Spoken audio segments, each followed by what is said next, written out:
158 came on day one. Only 8 remain. It is the quarterfinals of the 2022 UK Open. Thanks for joining me. We're down to the final 8 players, and it should be good. Should be good.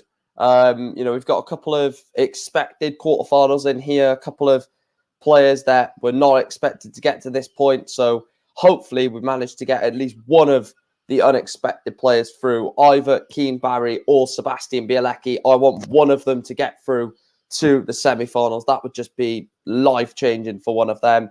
The games then, Keane Barry kicks off against James Wade. Then it is Sebastian Bialacki against William O'Connor. Danny Noppert takes on Damon Hatter. And then Michael Smith takes on Gerwyn Price. Oh, I would not want to be one of the players right now. I would not want to be one of the 8 players. Just because there's so much on the line, isn't it? There's so much on the line for one of these 8 players. Probably not Michael Smith, Wade, or Gerwyn Price, because they've been in this situation before in a major quarterfinal. But for Sebastian Bialacki, Keane Barry, of course, Damon Hatter, William O'Connor, they've never been in this point.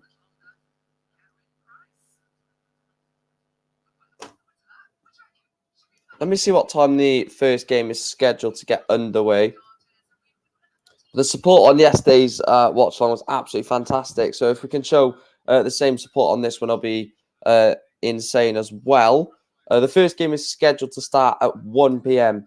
So I will put that in the banner, a 1 p.m. start for game number 1.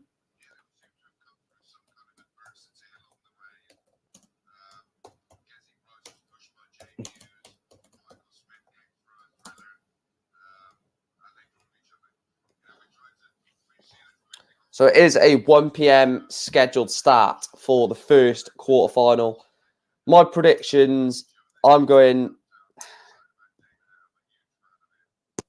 James Wade, Bialacki, Damon Hatter, Gerwyn Price is my 4. Oh, Bialacki, if he makes it to the semi-finals of this tournament, got to give it to him, haven't you? Got to give it to Bialacki.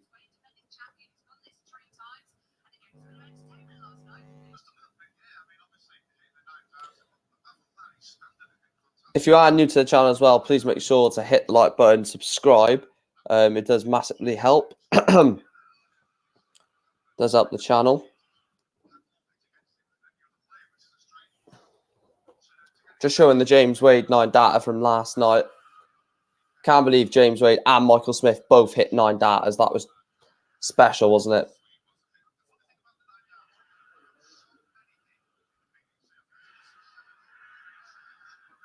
There's the James Wade 9 data.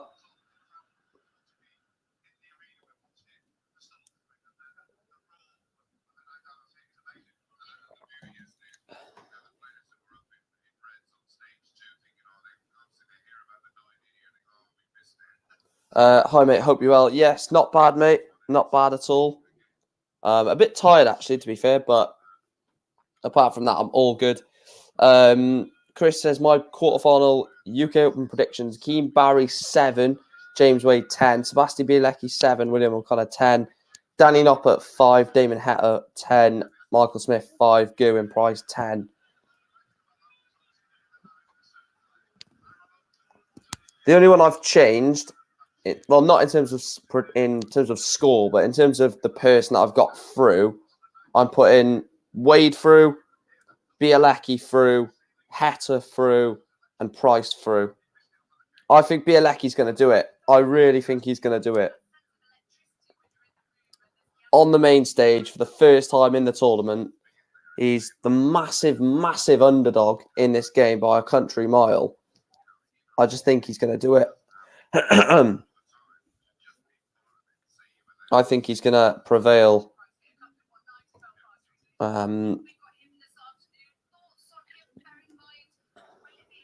I'd love to see Keane Barry or Bialacki do it. I would love to see one of them win it.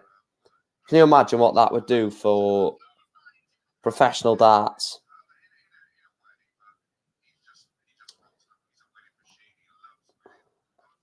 what that would do for professional darts if Bialacki or Keane Barry was to go on and win this tournament. Absolutely unbelievable. It would be unbelievable. Let me look at the order of merit. What can change then? I don't know if anything can change based off winning their quarterfinal. James Wade obviously will not move if he wins his quarterfinal. If Michael Smith wins his quarterfinal, he will go £500 off Michael Van Gerwen as the world number 4. If Michael Smith reaches the final, if Michael Smith reaches the final, Van Gerwen is the world number 4. If Michael Smith wins the event, Michael Smith is the world number 3. So that's what will happen there. If Danny Noppert wins his quarterfinal, he just moves above Mervyn King. If he gets to the semi-final, he goes up to world number 15, Danny Noppert. If Danny Noppert was to win the event, he goes up to the world number 12. Damon Hatter, if he's to win his quarterfinal, he goes up to world number 21. Win or get to the final, he goes up to world number 20. If he was to win the event, Damon Hatter, he goes up to world number 14. So again, a big run for Hatter gets him up into the top 16. And then we go down the rankings. William O'Connor, if he's to win his quarterfinal, goes up to world number 34. If William O'Connor was to reach the final of the UK Open, it would put him on world number 33. If by a miracle William O'Connor is the champion of the UK Open, he would go all the way up to the world number 21 from 37, which is massive. Keane Barry, a quarterfinal win for him would put him up to 52nd.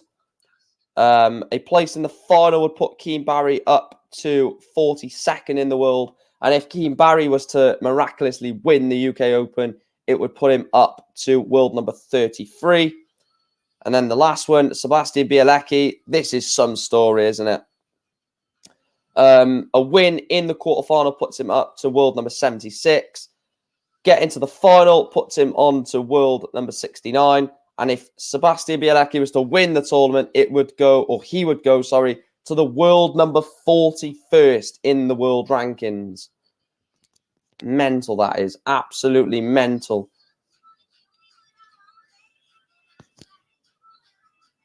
That would be really mental, wouldn't it, if Bialacki was to win it?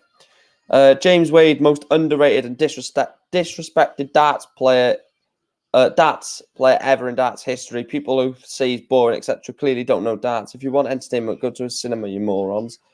You know what? I actually hope he retains the trophy to shut the idiots up. I'm getting sick of it now. That is a fair point, yeah. Good morning, Iron Force. Hope you're well, mate.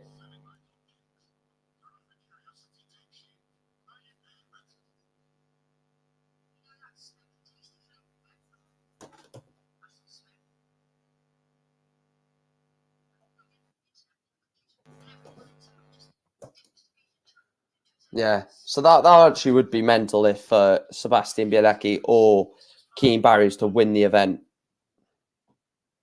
I don't think they will, but that would be some ask. That really would be some ask if they were to win it.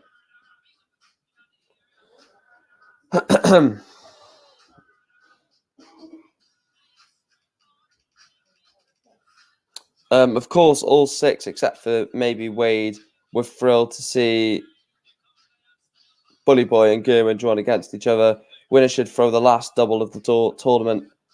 I think the winner comes from Michael Smith, Gerwin Price, yeah. And I think it is Gerwin Price who lifts the UK Open for the very first time.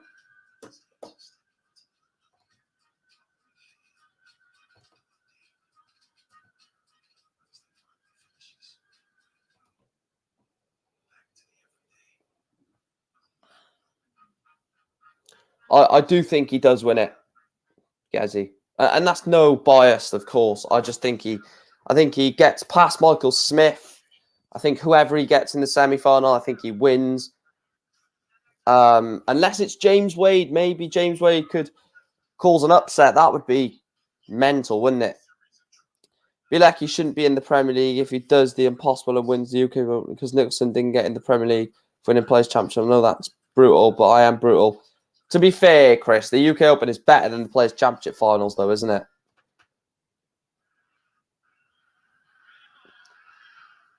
Bialacki actually, hang on. I think Bialacki does get a talk out if he gets into the top.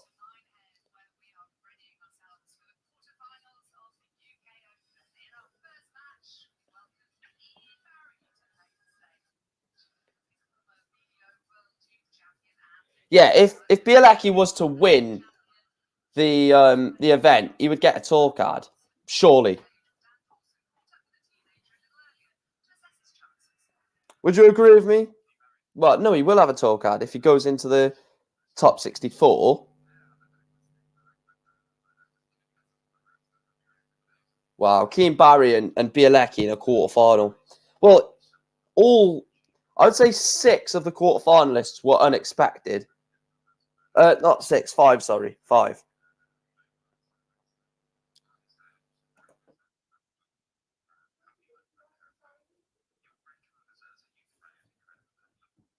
Yeah, I would definitely say, top 10 needs to be in the Premier League. But then again, Joe Cullen, oh, no, I'm picking straws here. Joe Cullen was actually 11th when he got in the Premier League, but Joe Cullen deserved, he was on the massive rise. Is he in the top 10 now? He's not. That's mental. Joe Cullen is still not in the top 10.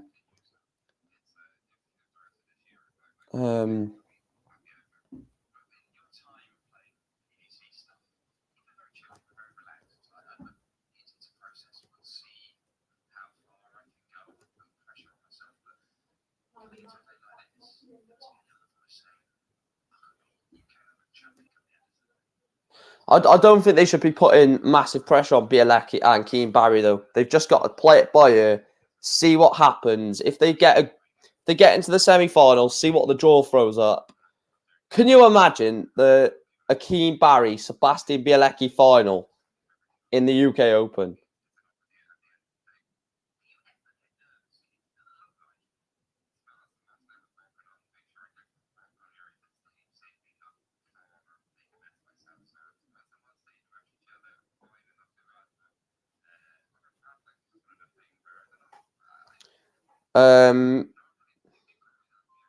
Wade, Price, Smith, Noppert, Heta.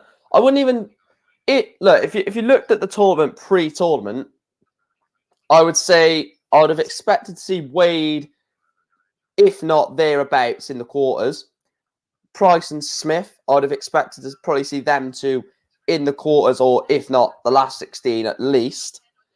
Noppert, I'm not too sure. I would have expected at least Clayton to be in there.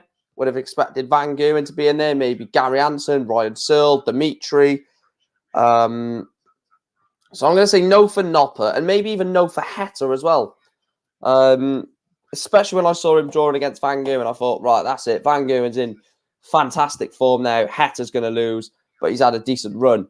But, fair play. He got through Michael Van Goghen and Johnny Clayton, Damon Heta.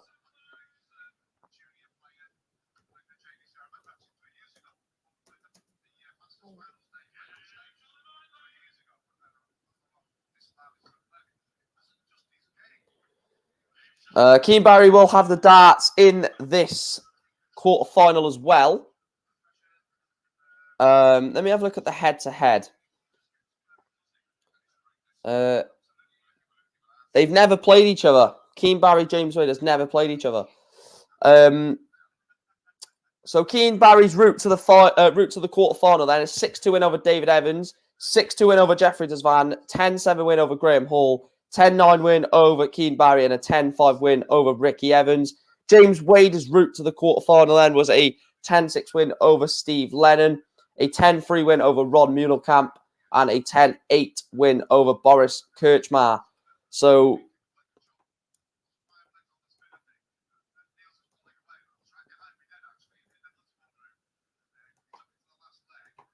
Keane Barry does have the darts, which is a great position to be in.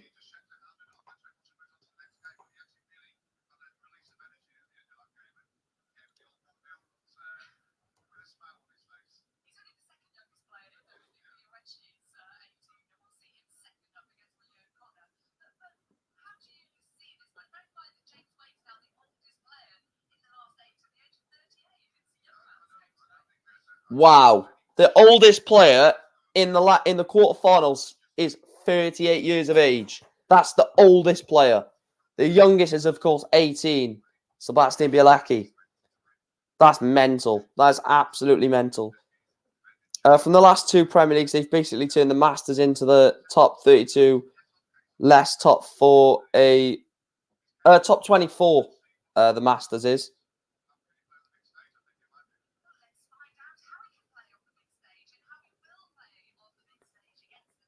Come on, Keane Barry. I want all the underdogs to win today, apart from Gerwyn Price, of course.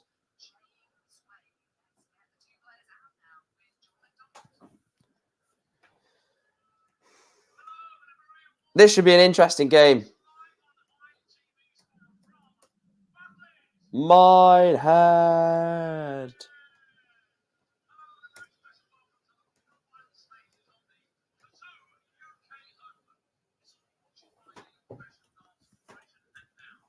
Ladies and gentlemen,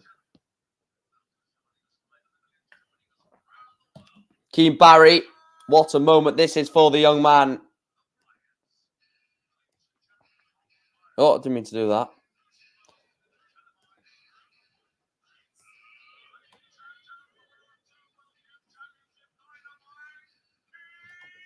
Barry! Come on, Keane Barry. So, if I had it my way, it would be Keane Barry. In the quarterfinals, it would be Keane Barry, Bialacki, Damon Hatter, Gerwyn Price, sorry. That would be my quarterfinal lineup, but I think it will be Wade, Bialacki. Noppert Hatter is hard to call. Yeah, we've got the Irish fans in. Big up, Master. Hope you're well, mate.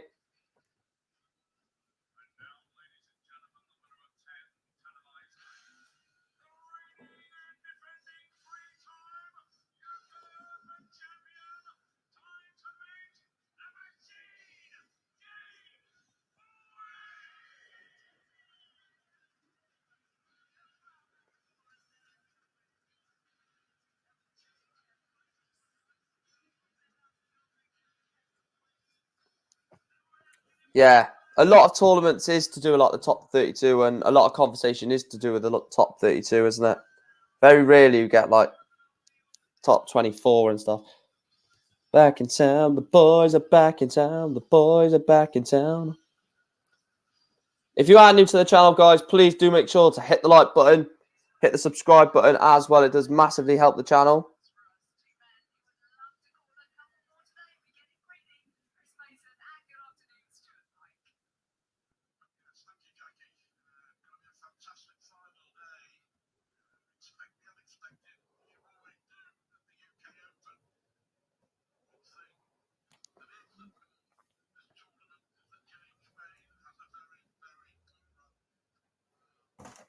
Yeah, you'd expect James Wade to win this match, but expect the unexpected, like Alan Warren a little just said. This is the UK Open, the most open, well, hence the name, the most open draw or most open tournament you will get on the circuit.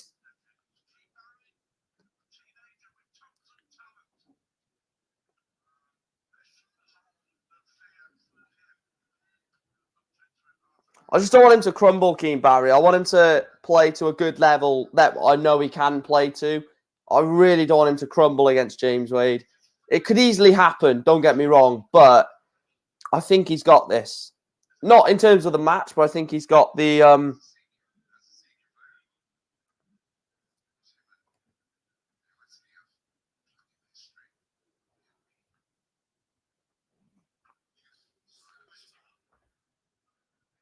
Oh, yeah. Yeah. Because of the Manchester derby, innit?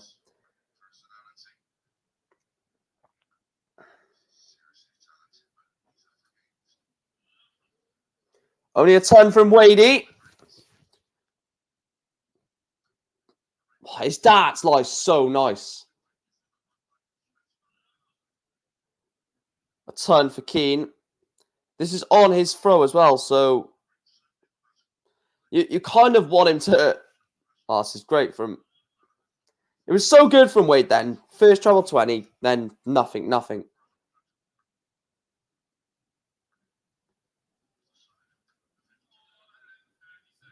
1-3-7 from Keane Barry. Not left himself a finish, of course, but it doesn't matter.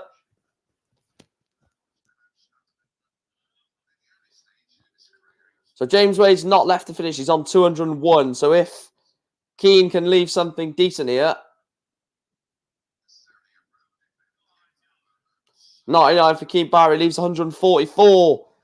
So the first big chance of this quarterfinal. Keane Barry wants 144 to lead James Wade and hold the throw.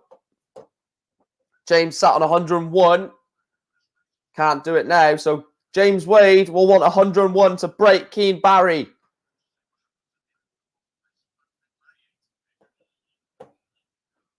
So 101 for Wade.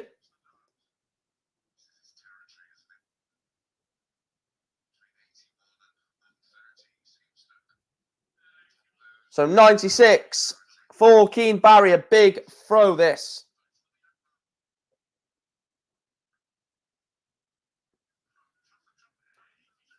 Oh, treble 16, double 14 was the route. Double 10 for Wade to snatch the leg. Wow.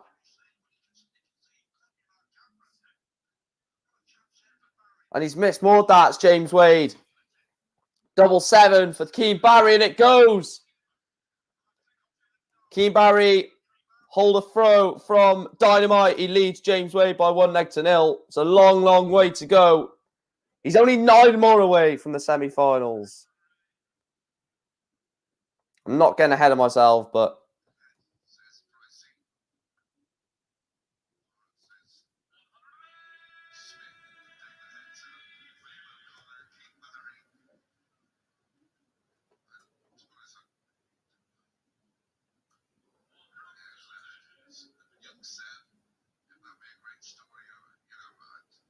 Keane Barry's on a 9 here. Keane Barry... Oh, he's not.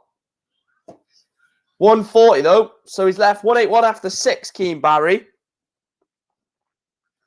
This is a big chance for Keane Barry. Great chance for Keane Barry to go 2-0 up on James Wade. 181, 6 darts at it, unless Wade can take it 142. 96 from Barry to leave 85. Wade wants 142 for a level game. And he's not going to go. So Keane Barry wants 85 to lead the machine by 2-0 in the race to 10. Treble 15 for tops. Tops for Keane Barry. Double 10. And he takes it. Keane Barry breaks James Wade. He's 2-0 up in this quarterfinal. Is the young man from Ireland. He's 2-0 up against Wade. A hold and a break of throw. And he is now throwing for a 3-0 advantage. Oh.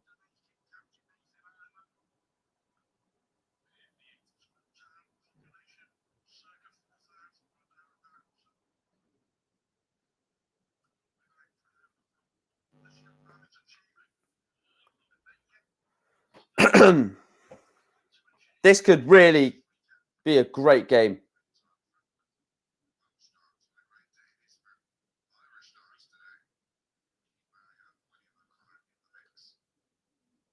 It's mental because normally, like you have like a few English, a couple of Welsh in recent times with Clayton and Price, but this time it's Irish that is the talk of the town. You've got the youngster Keane Barry, and you've also got a very good player in William O'Connor in the quarterfinals. So Ireland have got just as much chance as England of having a semi-finalist and potentially even a UK Open champion. So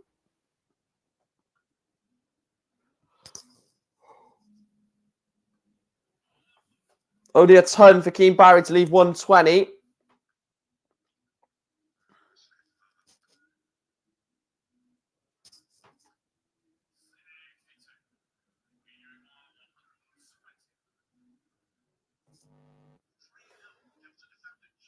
$20 for Tops.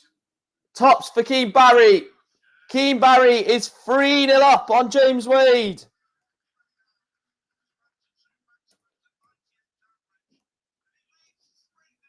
Keane Barry is 3-0 up on the reigning UK Open champion.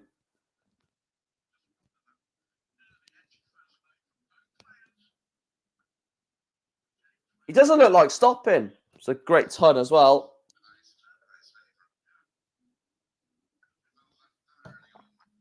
I'll tell you what, this would be some shock. It wouldn't be so much a massive shock because we know that Keane Barry has got this in the locker. It's just more of the fact that Wade played excellent against Boris Kirchmann and kept fighting when Kirchmann was giving him a tough run for his money. And he's just come into this game and Keane Barry has absolutely annihilated him so far. So 180 from Wade.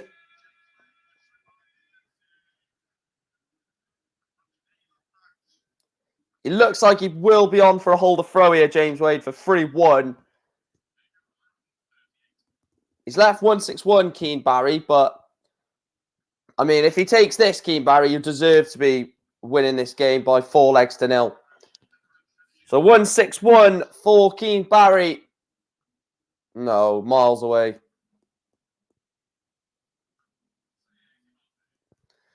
$65 to leave 96. Tops for Wade. It's a wayward dart. Double 10. Wade has missed more darts at a double.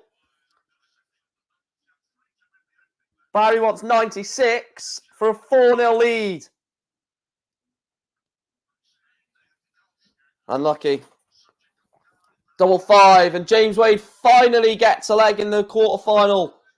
Thanks for turning up, Wadey. It's 3-1. Keane Barry will not lose this session.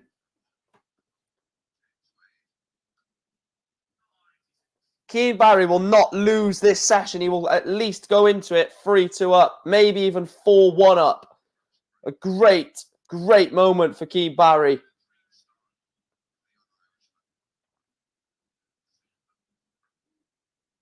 I'm just worried that he might burn out the further we go on into this quarterfinal. That's what I'm more worried about for Keane Barry, that he's having all this exertion and all this sort of early running in the race, but it might be the steady James Wade that finishes the race first.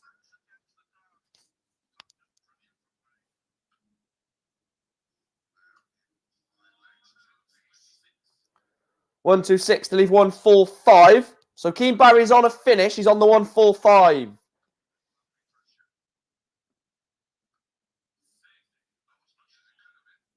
He's only left 127, Wade. So Keane Barry, 145. Oh, Keane. 60 to leave 85. 127 for James Wade to break the throw and go into the break. 3-2 down. Can still do it. Can't now. So Keane Barry wants 85 for a 4-1 lead over the world number 3. Treble 20 for double 5. What a shot that is.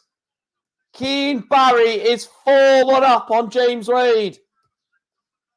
A race to 10, and the young Irishman is 4-1 up.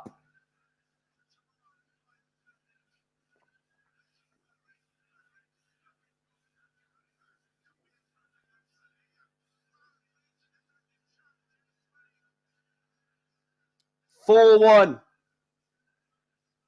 4-1 to Keane Barry. What a performance this is from Dynamite. This is absolutely fantastic from Keane Barry. He's 4-1 up against James Wade.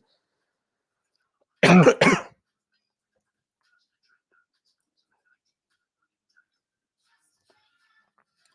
up against James Wade, averaging 98.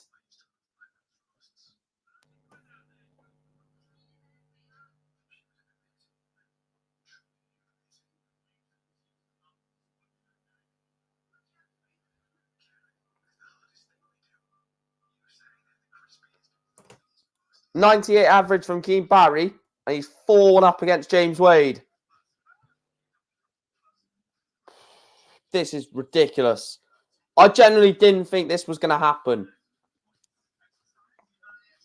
Or definitely didn't think it was going to be as convincing as it is at the moment. He's 4-1 up, averaging just under a ton. What a performance. Surely, I mean, look, if he does get into the semi-finals, he's going to hope it's not Michael Smith or Gerwyn Price.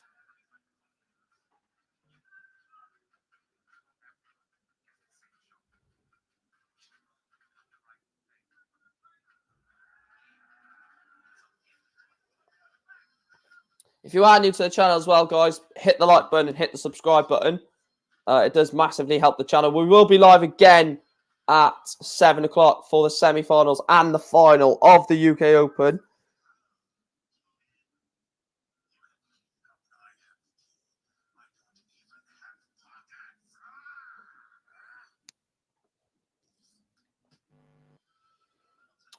Continuing my point, many like Barry's sheer goal of being in the top 32, but since Masters has become an opportunity for the Premier League, goals should be top 24 unless they change the format, which they're prone to do.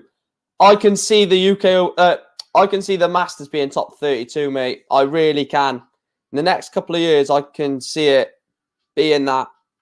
Whether it should or not, well, as it stands, Damon Heta has now moved into the Masters.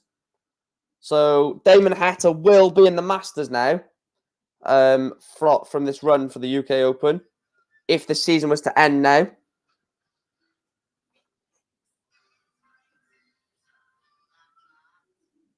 Can William O'Connor make the top 24? So, William O'Connor has to win the tournament to get into the top 32. That's a bugger.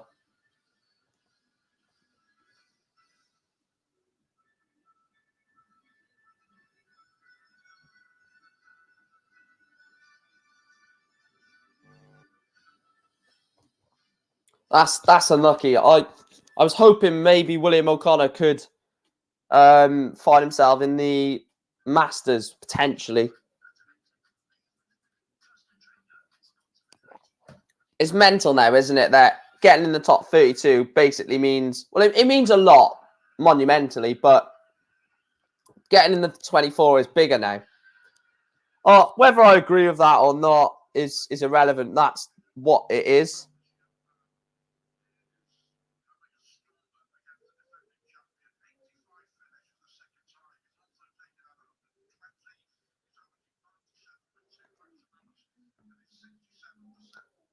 %67% on his doubles, Keane Barry. Keane Barry is 6 legs away from a monumental place in the semi-finals.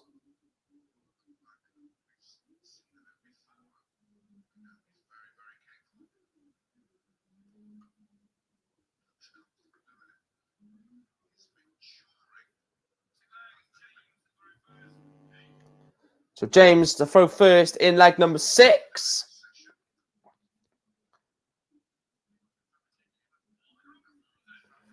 $140. Do we reckon Keane Barry is going to get over the line then?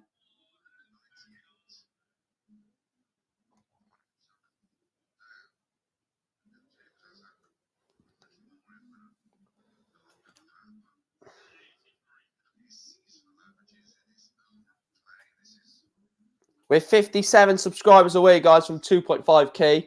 That'll be massive if we can hit that. I'll actually put that on the banner, actually.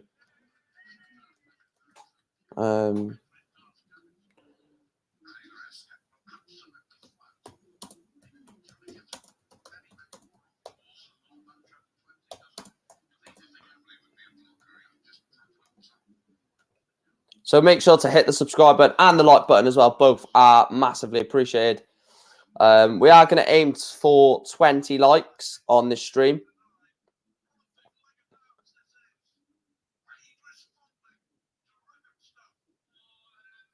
138 to leave tops. Keane Barry wants 82. 17 for tops. Keane Barry breaks. Oh my God. Keane Barry breaks James Wade with the 82. He's 5-1 up against the machine. Keane Barry is throwing for a 6-1 lead. What a man. What a young man. 19 years of age, and he's 5-1 up against James Wade. Throwing for a 6-1 lead. What the hell is going on here? What is going on at the UK Open? This is the greatest tournament in the world of darts. I don't care what no one says. You can stick your World Championships up your ass. This is the best. Creates moments like this, where a 19-year-old Irishman is 5-1 up against the reigning champion, playing absolutely fantastic stuff, and could be reaching the semi-finals. This is what the UK Open is for.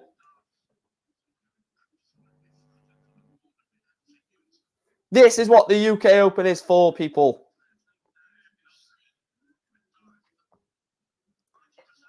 Keane Barry is putting in this performance that I hope he doesn't tire out come the semi-finals, should he reach the semis.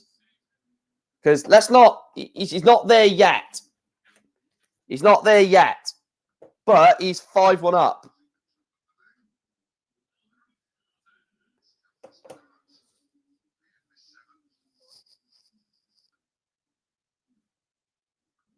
Oh, this is ridiculous from Keane Barry. 130 to leave 52 for 6-1. Hello, Skipper. Thanks for joining us, mate. Hope you're well. So 52 for Keane Barry for 6-1.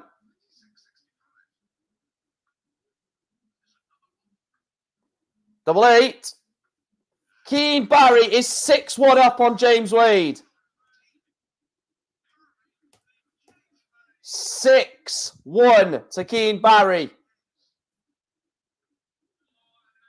What a performance. What a performance. 19 years of age. He's on the UK. Oh my God. 139.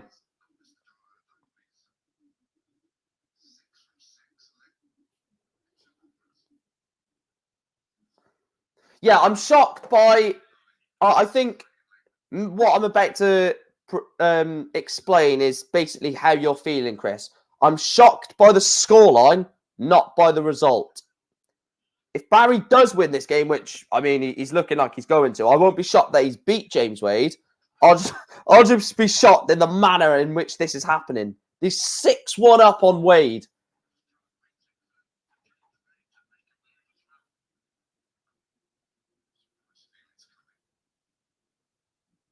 Yeah, exactly. Yeah. I knew that's what you were trying to say. It's so hard to say in a comment, though, isn't it? Because if you say in a comment, it sounds like really weird. But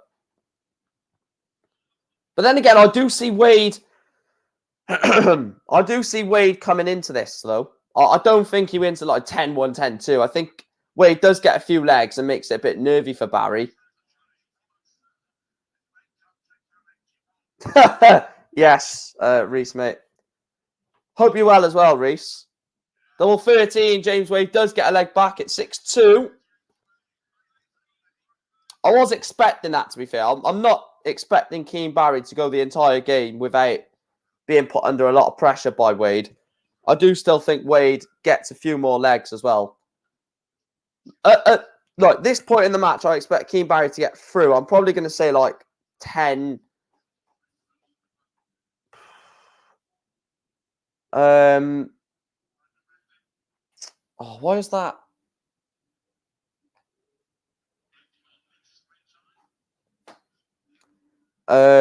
Just proves my point. These youngsters are fearless. Exactly. A bit of a hangover from last night, but I'm all right, mate. Hope your vlog was seen. Not gonna lie. Cheers, man. I probably will be going to Swansea, Birmingham, mate, in a couple of weeks. So if I do go to that, I'll meet you up. I'll meet you up. I'll meet up with you if I go to that. I put a poll on my Instagram, so go and vote on that if you want, mate. Let me see what the vote is on that at the moment. Because that's one of the options, Swans, Birmingham. 153 people viewed it. Everyone's picked Swans, Birmingham. Bloody hell, I can't bloody... 20 have picked Swans, Birmingham. 8 have gone Reading, Blackburn. 8 Fulham, Nottingham Forest. And 12 have gone Bristol, West Brom. So it looks like I'm going Swans, Birmingham.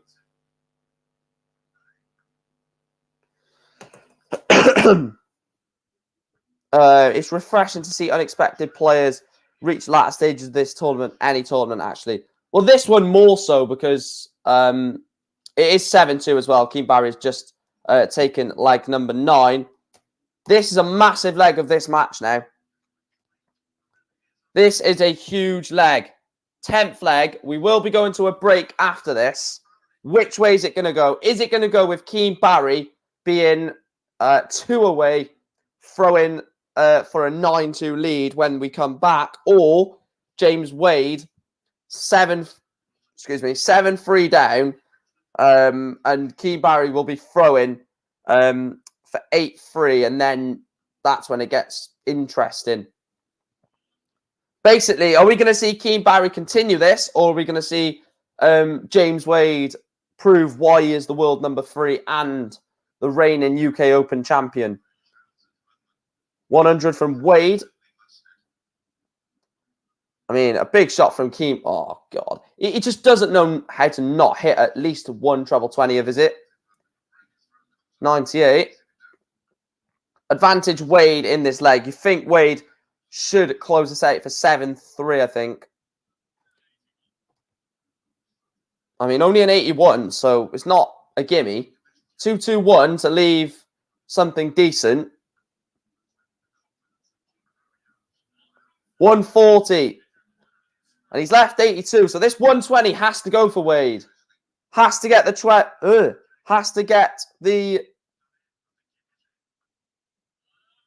James Wade has missed it at tops for the Shanghai visit. 82 for Keane Barry. Double 16. Double 8. Big dart. Oh, by an inch of a wire, Keane Barry has missed the double 8. Double 10 for Wade. Double 5 for Wade. Big dart. Last dart in hand, James Wade. Oh, that is so James Wade. Last dart in hand, double 3. We'll go into the break. 7-3 in favour of the young Irishman, William? The young Irishman, Keane Barry. Sorry, William. I will say Wade has made comebacks before. Sorry, Mervyn King, if you're watching. That's Mervyn King ruled out for the podcast. I'm joking.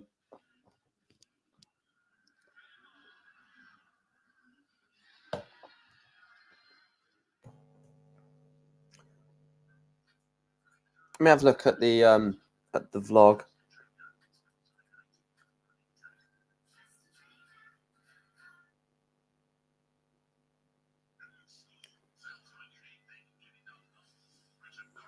Oh, I love that vlog yesterday. Not just do I love the vlog, I love the day. That was a great day against Bristol Rovers, beating them, doing the double over them. Have that, Bristol. You wankers.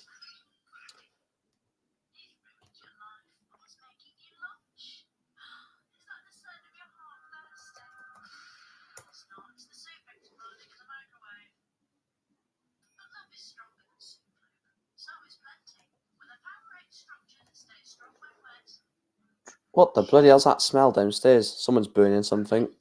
Shock horror. Yeah, we're 1 point behind Sutton in the automatic promotion places. We played 1 game more than Sutton, and we've got them to play. Oh, I tell you what, the race for automatic promotion is mental. Excuse me. because there is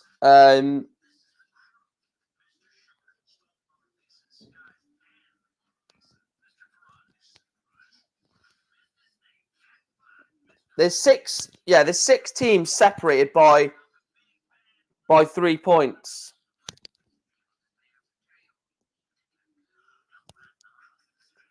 And down in the relegation zone, there is, well, Scunthorpe are done. Forget about Scunthorpe. They're off. See you later, Scunthorpe. Enjoy the National League. Say hello to Wrexham.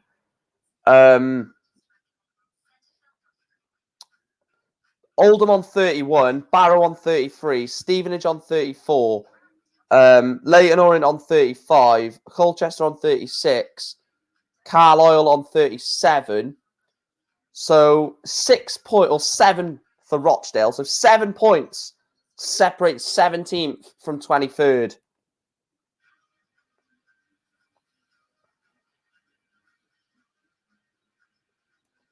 Yeah, Mansfield do look strong, to be fair, yeah. Have a look at the form table.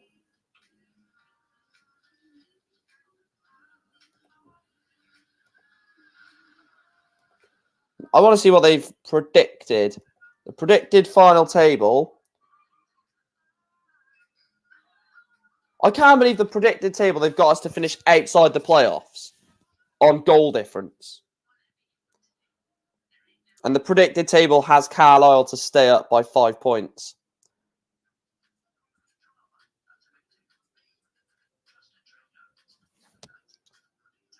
What was the League 2 team of the weekend? Let me have a look.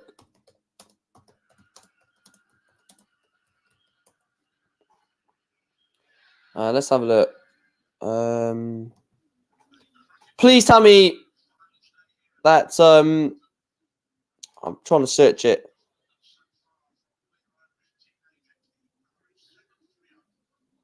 Please tell me James Waite and Scott Bennett were in there because they were unbelievable. Oh, they were. Yes, James Waite and Scott Bennett were both in there.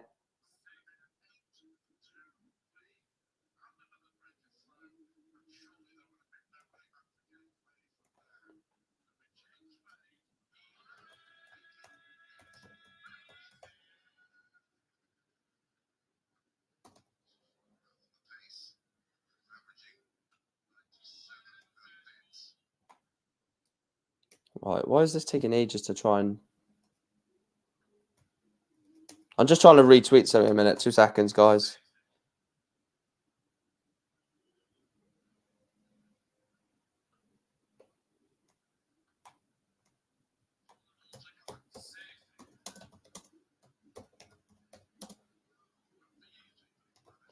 Yeah,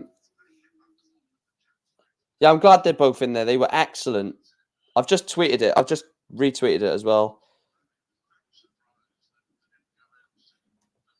Is it actually tweeted this time? Yeah, okay.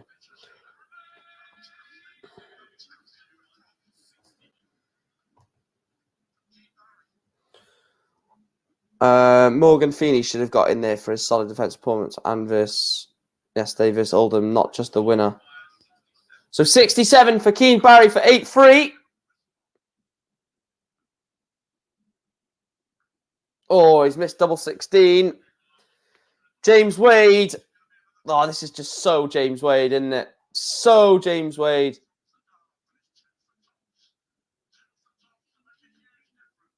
Tops for 7-4. James Wade goes 7-4 behind. Oh, he's broken the Keane Barry throw.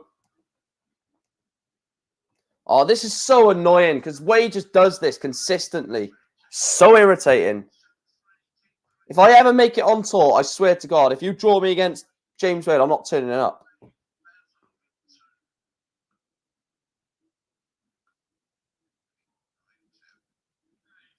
I would put him in there just for the winner, to be honest. But obviously, you've seen the game more than I have, obviously.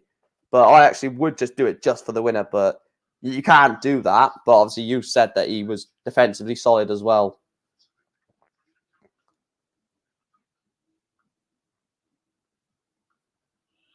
And it's always hard for a defender to focus after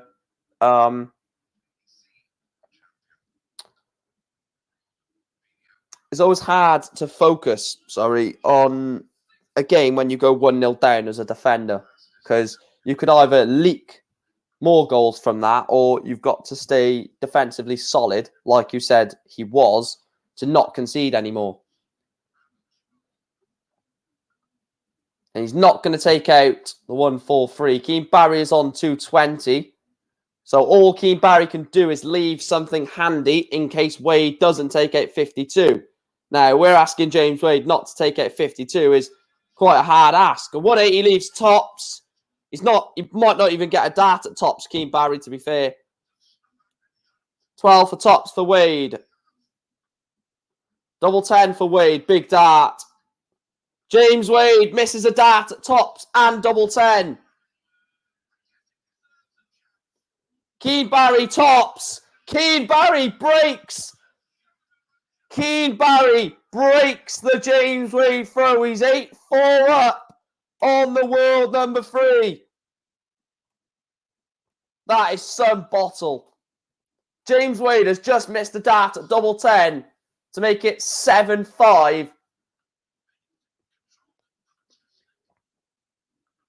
And Keane Barry just is waiting for his opportunity to arise. And he's like, no, tops for me. See you later, pal. That is unbelievable composure.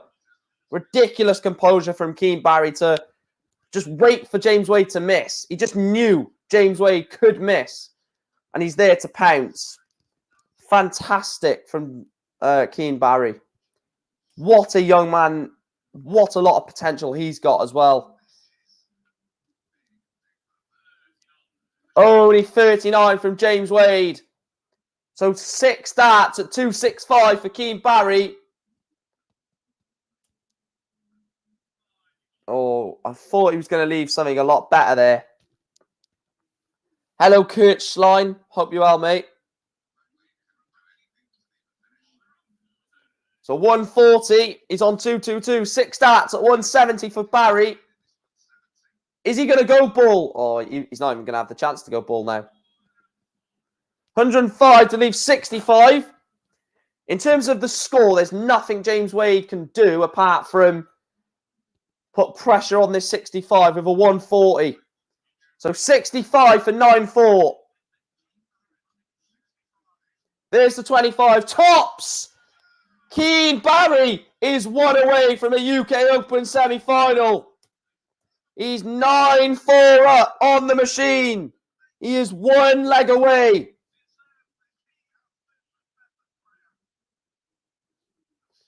And not just that, Chris. What would you rather care about? The 3 points and getting away from that relegation zone, or one of your players getting in the team of the week? I know what I would bloody prefer if I was down there.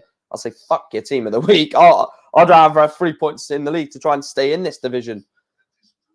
Like, if we would have drew yesterday 1-1 after being 1-0 up in like the last minute, I really wouldn't have given 2 shits about James Wade and Scott Bennett being in the team of the week. I'd have thought, I don't care. We didn't win that game in a position that we should have won it. Yeah, exactly. 3 points. That's a massive 3 points for you as well. Massive 3 points.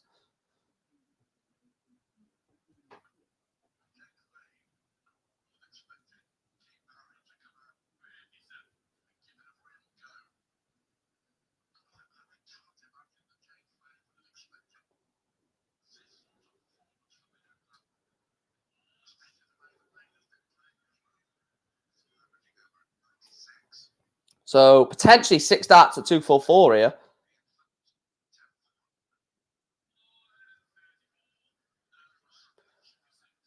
$134 to leave 110. So Keane Barry will be back for 110 to beat James Wade 10-4. This would be some shot. Tops. Oh my God! Oh my God, he's taken out 110. He's gone 20 ball tops. Keith Barry knocks out James Wade. 10 legs to 4. 20 ball tops. What the hell is going on? James Wade is out. Keane Barry is into the semi-finals, not the quarterfinals. Keane Barry is marching on. Wow. Wow, wow, wow. I literally have no words. I have no bloody words. That is ridiculous. That is absolutely ridiculous. How has he done that? He's not beat James Wade. He's absolutely annihilated him. What a win. What a proud family he is going to have. That is amazing. I tell you what, that is absolutely fantastic, isn't it? Wow. Wow, wow, wow. Are we going to see the winner of the UK Open come from a 19-year-old Irishman? Oh, he's up into the top 52 in the world. This is ridiculous. This is absolutely... I knew he was going to do that, Chris. Right, I'm just going to quickly go and get a drink, guys, and then I will be back. The next match is Sebastian Bialacki taking on William O'Connor. I will be back very, very shortly. See you in a second.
There we are, I'm back now. Yeah, I said that earlier, Chris. I said, imagine we get Keane Barry versus Bialacki in the final. That would be in... Oh, I still can't get over that. I really still can't get over that. I'm bloody shocked, man. Keane Barry. Take a bow. Take a bloody bow. Right, let me write my semi-final draw prediction.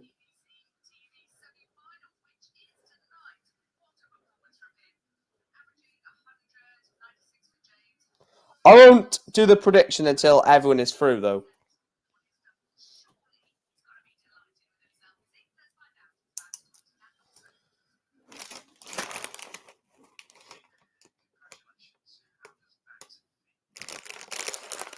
Bloody hell. What a performance, man. Jeez. 19 years of age, and he's just hit 100 checkout against James Wade.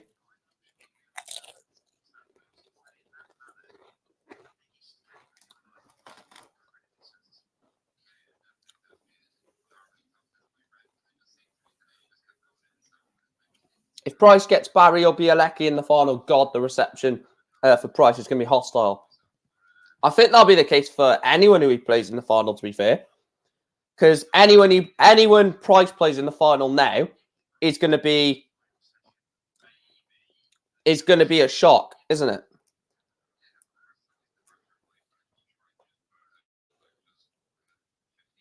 Because if you think about it, the three sort of favourites going into the quarterfinals to win the tournament were Gerwyn Price, Michael Smith, James Wade. James Wade is gone. If Price wins his quarterfinal, he's eliminated another one of the favourites. So what a semi-final we could have. We could have Keane Barry, William O'Connor, Damon Heta, Gerwyn Price in the semi-final. Take a bow, young man. What a win, these youngsters in darts. These darts are fearless. Beating one of the men to beat. And the thing is, right, Wade was not rubbish. Wade was throwing stuff at him.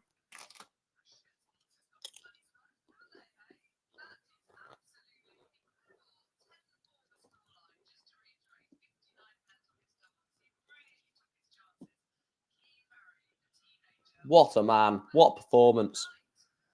I've not seen a performance like that. Yeah. Literally was the defending champion.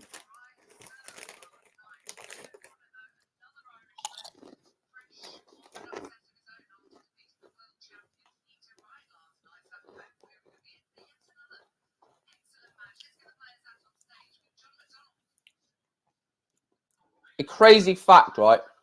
Sebastian Bialacki has not played on the main stage all UK Open.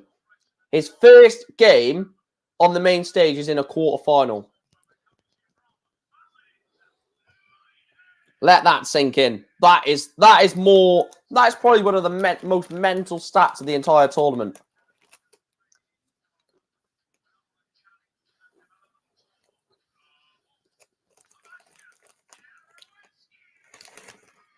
What? This is unbelievable.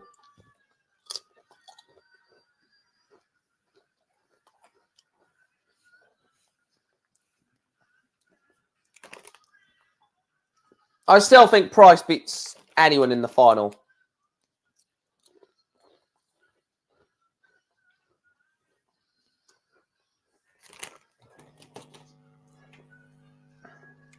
I just want to see the betting prices.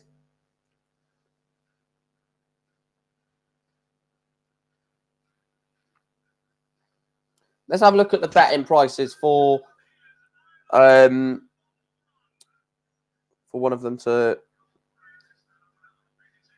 William O'Connor, the Magpie. O'Connor.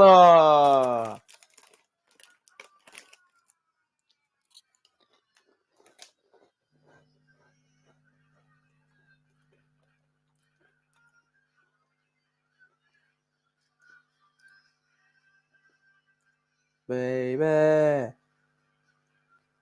All Gerwyn Price has to do is reach the final, though. If he gets to a final, me and everyone else will not want him to lose, or everyone else that likes him will not want him to lose it. But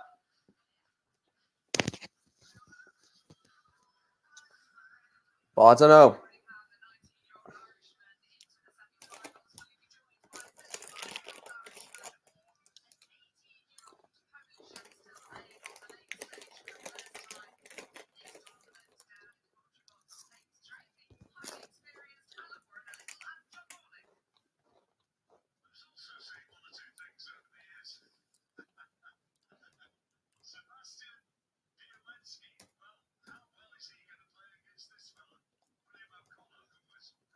Still can't believe that Bialacki has never played on this main stage yet.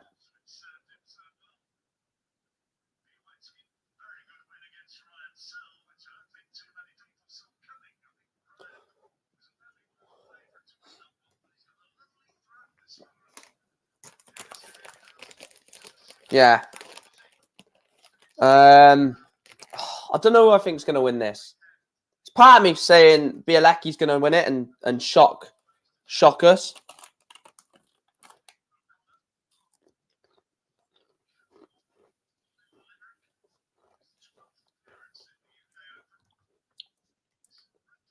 Remember, guys, I am a little bit behind, so try not to spoil anything. I still haven't even started this match yet. Bialacki, I think, is going to have his last 3 practice starts, and then it's going to be... Yeah, so William O'Connor's just started now. So, yeah, I am a little bit behind, so please don't ruin anything in the chat. Yeah, Bialacki has not got a tour card. Mental, isn't it?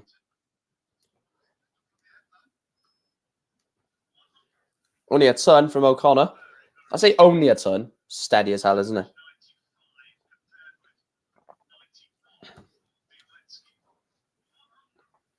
A ton. Back-to-back tons. Like I said, Bialacki doesn't need to win this leg, realistically. Because he only needs to win the leg on his throw, and then he can break William O'Connor once or twice in the match, and then he wins. So...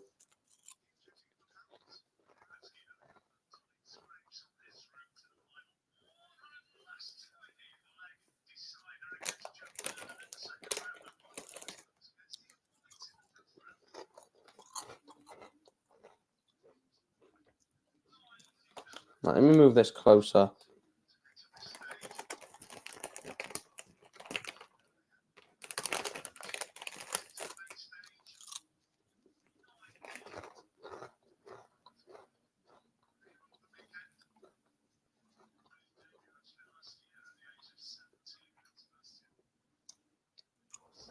You do expect O'Connor to win.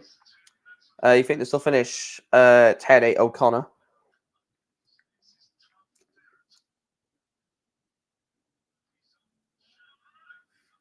$140 to the 38. O'Connor wants the Shanghai. Treble for double. And he can't do it. So Bialacki. Bialacki wants 38. 6.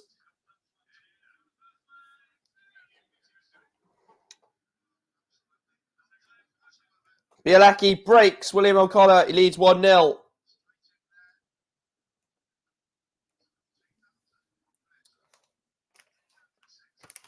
Oh, what do I think the score's going to be? Do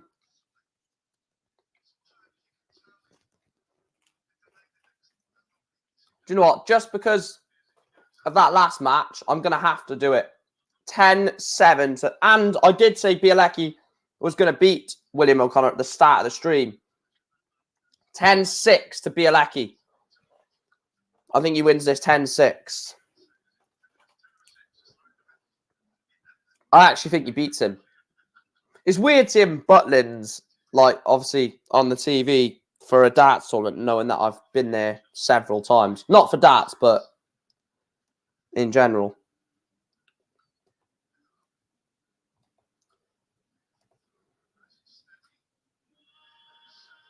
Great 180 from Bialacki. If there is any Polish people in the chat, or anyone in general, let me know how you actually pronounce Sebastian's name.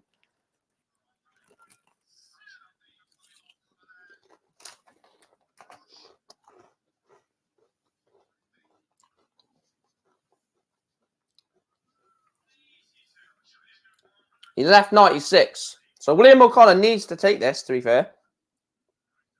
Treble 18. Another treble 18 for tops. Tops? Double 10, sorry. Miscounted myself then. 96. 76 left. Got to go 56 to leave tops. But it's not going to matter if William O'Connor takes out double 10. Wow.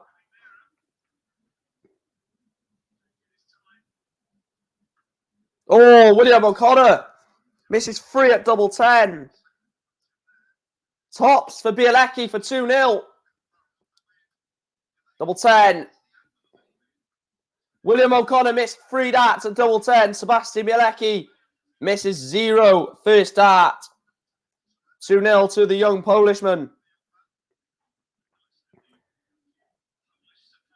Oh, De Souza. Yeah, De Souza. Jose De Souza.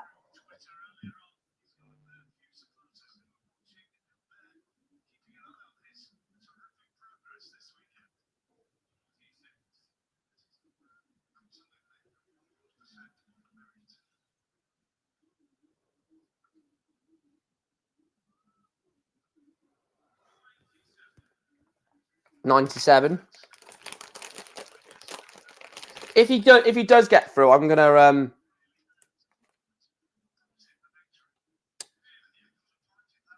if he does get through, I'll definitely find out how you actually pronounce it properly. 54 away from 2.5k. Keep hitting the like button.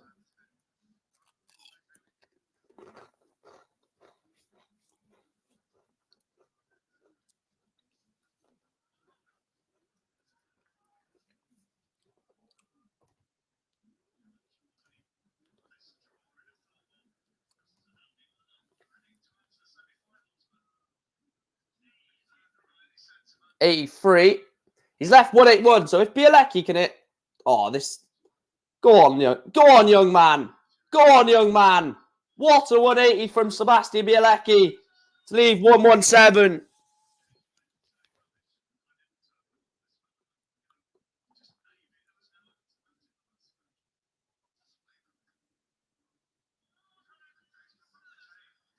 $134 from O'Connor. Can still do it. Oh, can't now. He's left 74. O'Connor wants 47 for 2-1. There's the 15. Double 16 for 2-1. Double 8 for 2-1. This is a big moment already.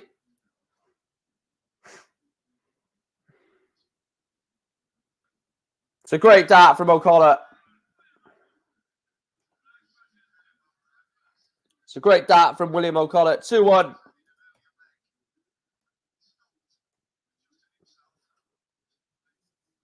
I don't think he will beat Price, Robert.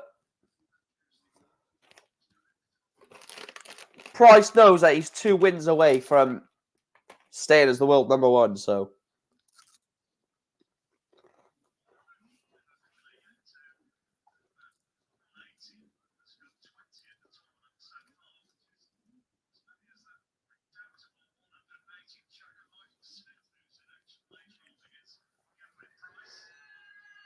That is going to be some quarterfinal.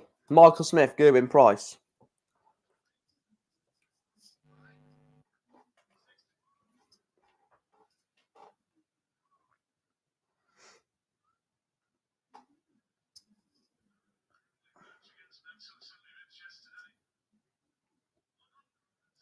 A ton for Bialacki. It's not bad.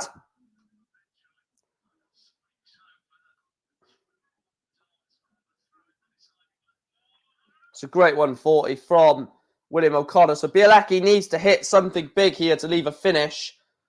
Otherwise, O'Connor's breaking the... Oh, it's a good second dart. 137 to leave 120.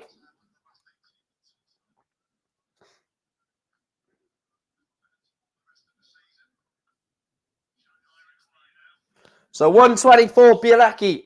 Only a 1 treble visit, of course. And he's got the trebles straight away. So single for double. Tops for Bialacki. Oh. He's left himself tops. Whether he will come back for that. Oh, it's a great first dart from O'Connor. Double 16 for William O'Connor. He misses it.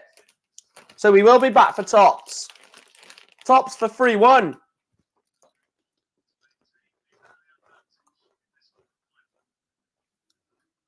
And he gets it. Just like in quarterfinal 1, Sebastian Bialacki will not go into the break in a losing position. No matter what, he will go into the break winning this quarterfinal.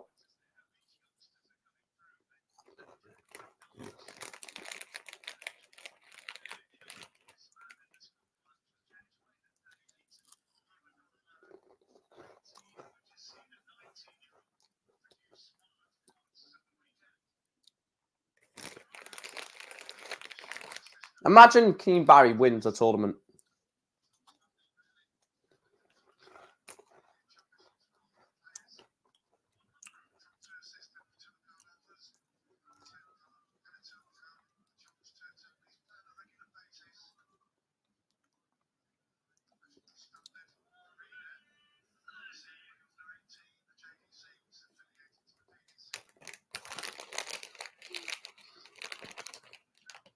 Who's that? Oh, do you mean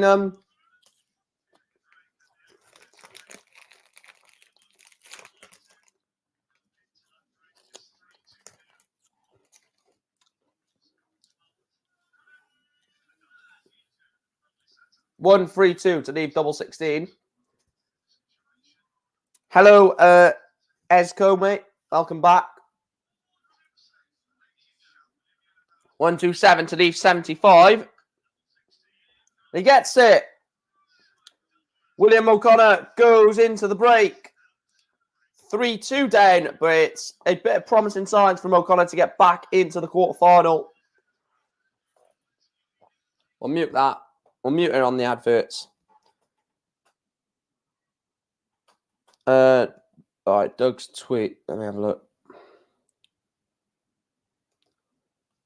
I'll have a look now.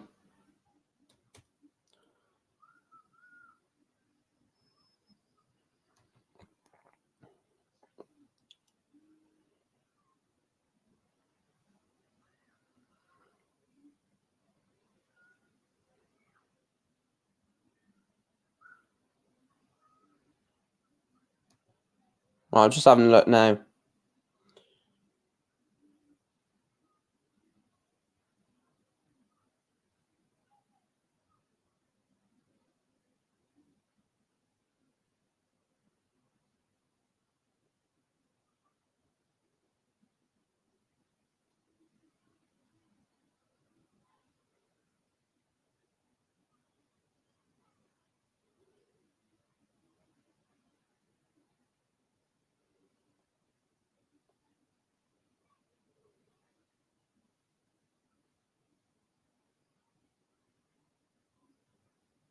Oh, yeah, I've just seen it. Bloody hell.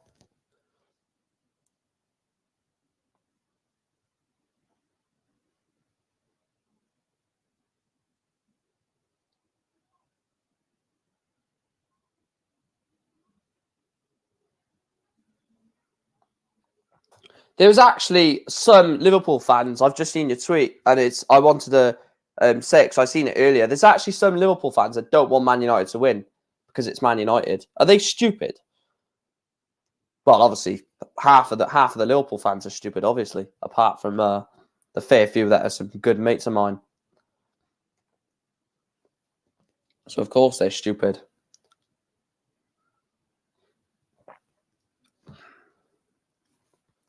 I'll tell you what, if Bialacki does win this, I mean, I literally have no words for it either. Literally no words.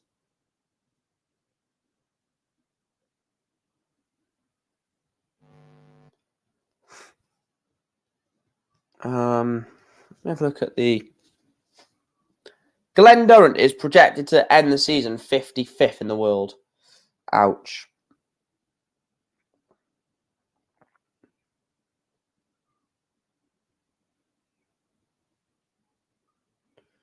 Where is Heta projected to finish? Heta's projected to finish 18th, to be fair. Jose to drop to 10, Searle up to 9, Humphreys up to 8, Van Gogh down to 6.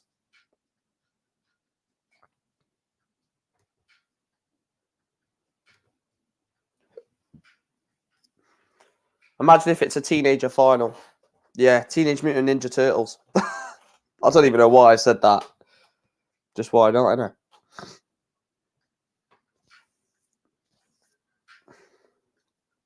I have no idea who's going to win this. I literally have no idea who's winning this.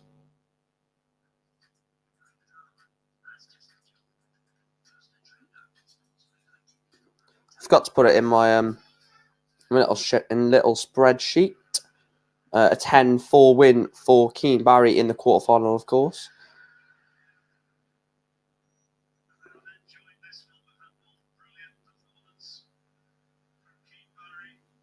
There you go. I think it might be Smith's time, you know. Oh, God. It's happened, Chris. Someone has said it. Someone has said it. Them Liverpool fans don't have eyes, never mind a brain. Never mind a brain of dead fish.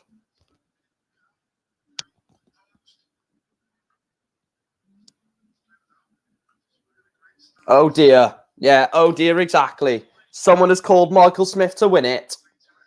Right, Michael Smith is losing 10-0 to Gerwin Price now. As soon as someone predicts it, it's never going to happen.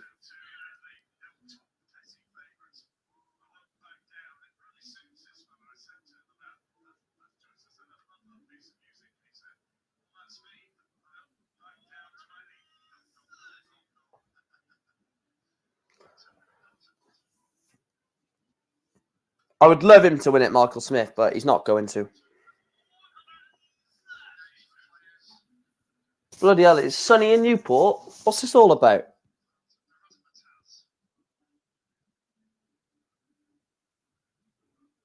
You would imagine he has to win at some point.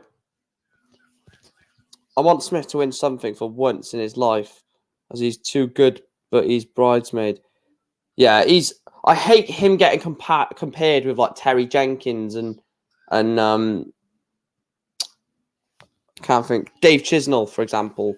He's better than them.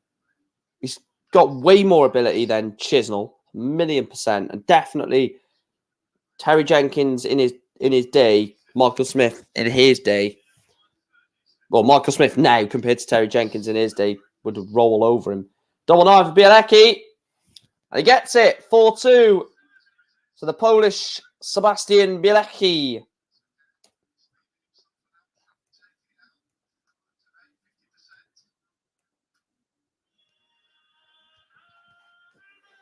Moving King as well. Smith better than him. Yeah.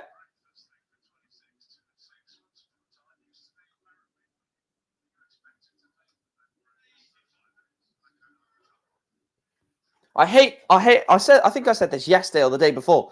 I can't stand the commentators when they make up, like, when they talk about stupid bits of, like, punditry, like, talk about something that's literally irrelevant. I can't stand that.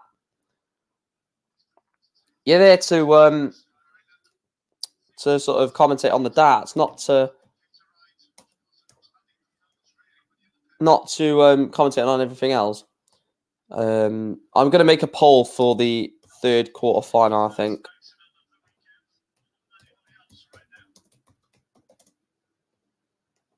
Yeah, there we go. You can vote on the poll.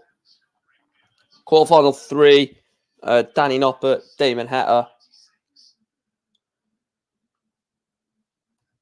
I'll end the poll when those two walk on for their quarterfinal.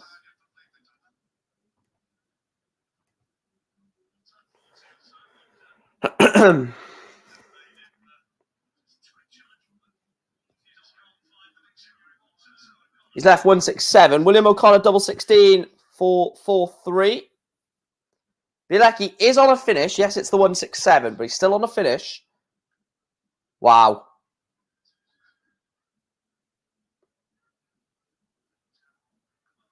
Wow.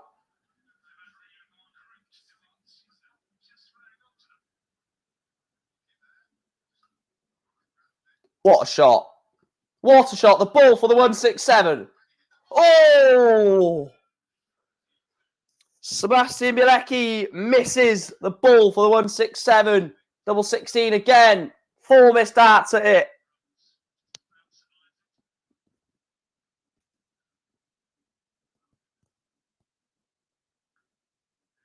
And he gets it. William O'Connor gets it back to 4-3. I'll tell you what, this is an intriguing quarterfinal. The last one, Keane Barry was like 6-1 up at this point, wasn't he? Or 7-1 up? No, it was 6-2, wasn't it? No, 7 legs. 6-1, yeah. It was 6-1 at this point.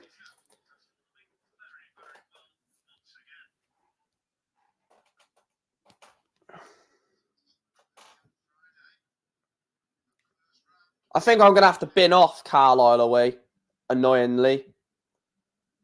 I might buy an iFollow pass and do a watch along for it. I'm not too sure yet. I'm thinking of doing that.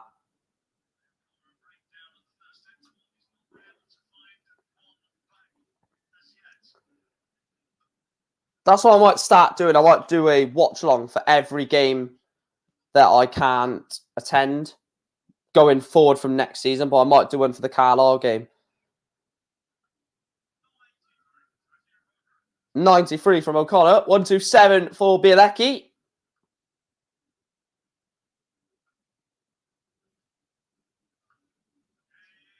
What a shot from Bialacki. 127 on the ball. Leads William O'Connor by 5 legs to 3.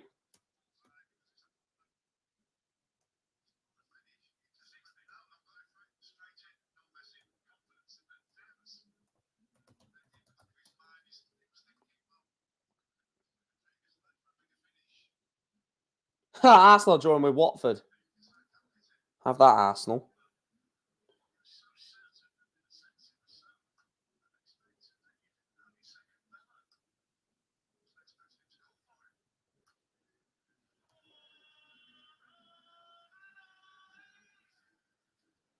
I didn't do the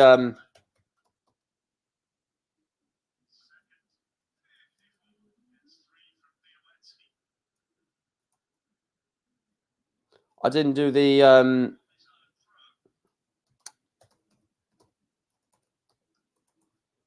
the Riley's qualifiers, no. Basically called Clue. Lord of the Rings, Gollum, long lost brother if he had his hair shaved. Ho ho! I actually see the resemblance as well, funny enough.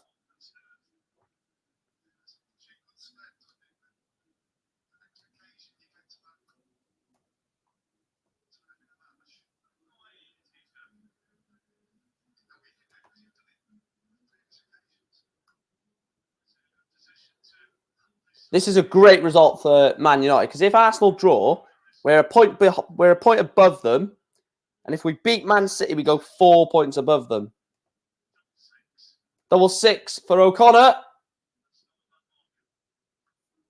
And William O'Connor goes back within 1. It's 5-4. Bialacki will not be losing going into this session. So both sessions for Bialacki, and he will not be losing going into both of them. He's either going to be 2 legs in front, which is going to be a massive lead going into the back end of the match, or he's going to be level at 5 apiece. So it's 1-1, Luke, between Arsenal and Watford.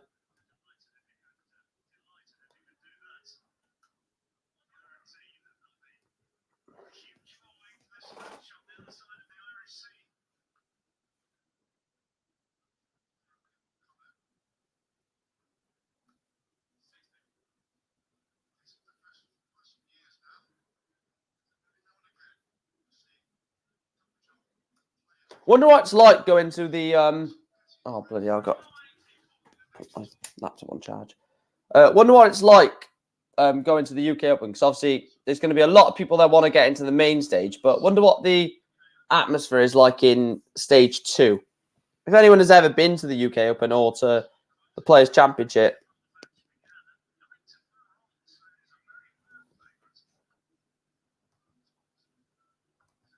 they can be adamant as much as they want, mate, but it's Watford 1, Arsenal 1.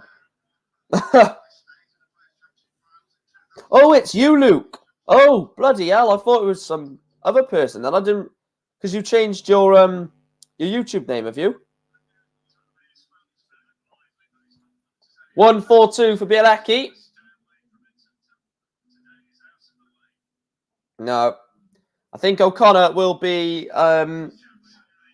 levelling this up here at 5 apiece.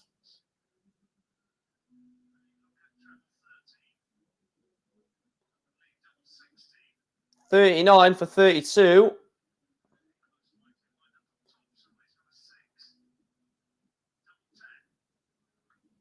And he's missed it. Bialacki wants 86 to lead 6-4 over the Magpie. The bullseye for Bialacki. Oh, miles away.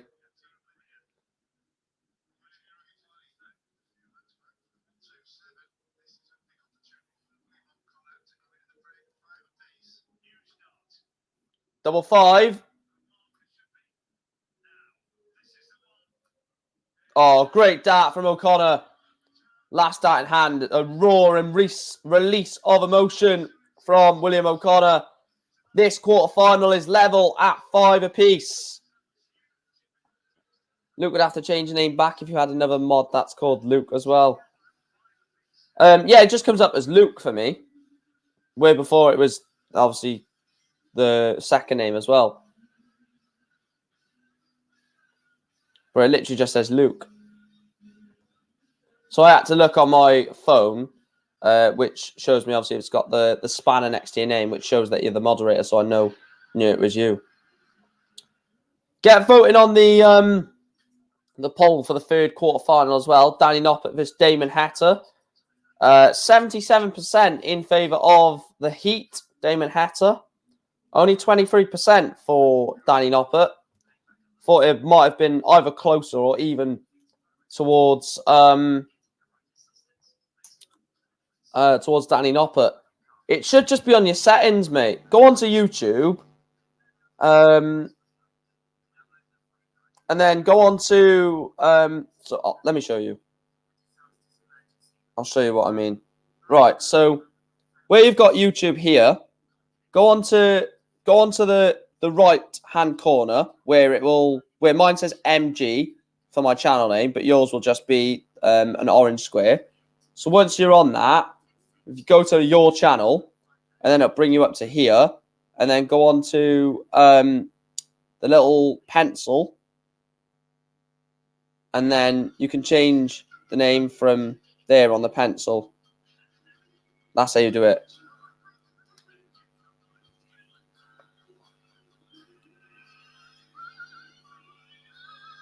Delilah.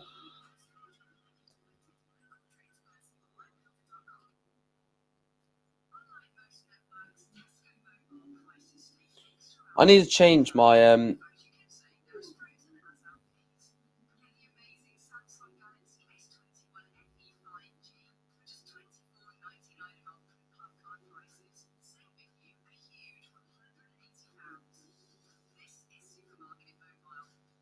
I do need to change my my background sort of thing on my channel. If anyone knows how to do that, or anyone that does that, let me know. Because it still has Wembley, and I want it to have like just Mike Green or something. I actually do know someone on Twitter that can do that for me, so I'll give him a message later on. No, that's fine, mate. If I have enough time, I'll do a Man United watch along. If I don't have enough time, I won't do it. Because I have no idea what time this will end.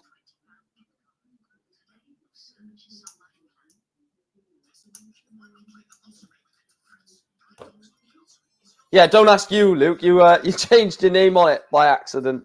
Like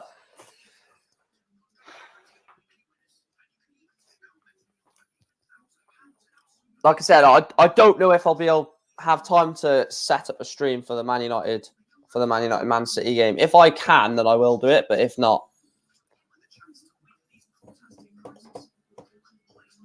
yeah, they might end earlier though. Football ad, mate. If they end earlier, then I may have a chance.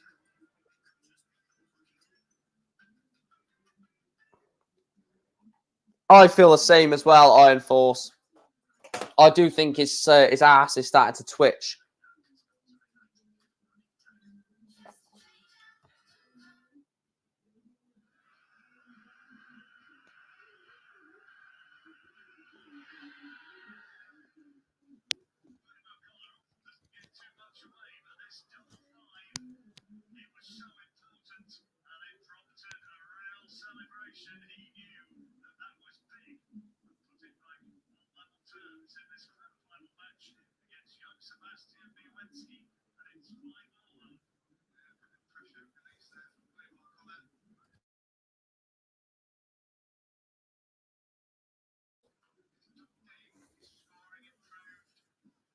So William O'Connor to get us back underway for leg 11.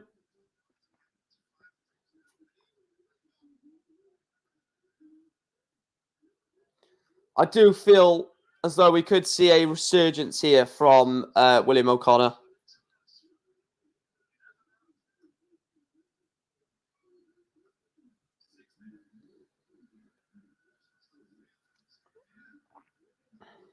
What a chance of for William O'Connor and Bialacki as well, though, to be fair, isn't it?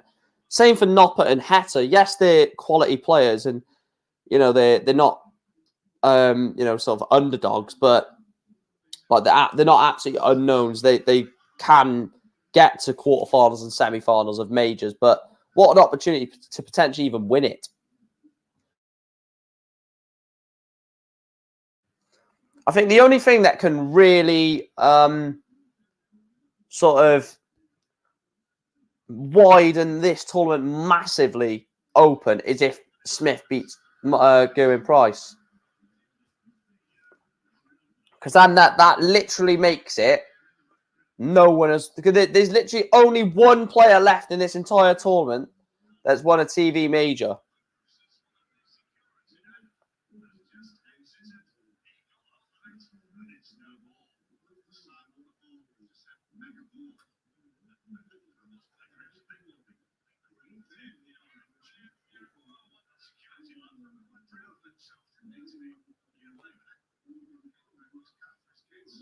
$18 for double 16 for William O'Connor.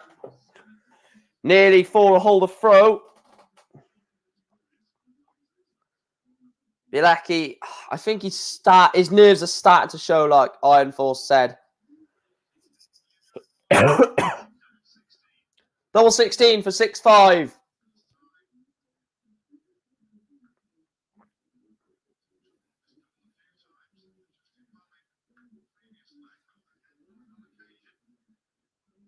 Wow. Missed 3 darts at double 16. Bialacki needs a treble. Good last dart. Leaves himself 92. Should this double 16 not go? And it does go.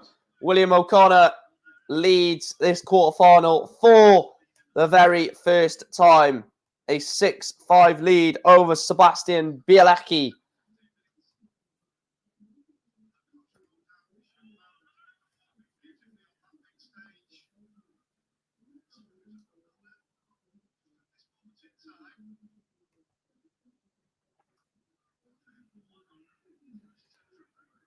Well, I might be able to come to Carlisle. I need to see how much the train is. Not the train, the coach. So it's not dead and buried yet, that idea, but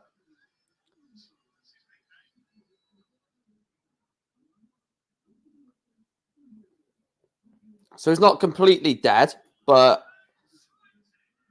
it's probably likely that I won't be able to. But I'm not saying it's not happening yet. But yeah, that's fine. I'll definitely come on your preview. Well done, Esgo. I'll 100% come on your preview.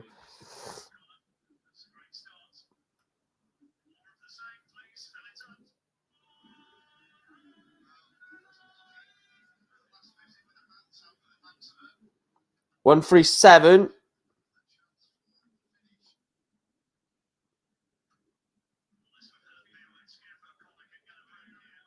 $101.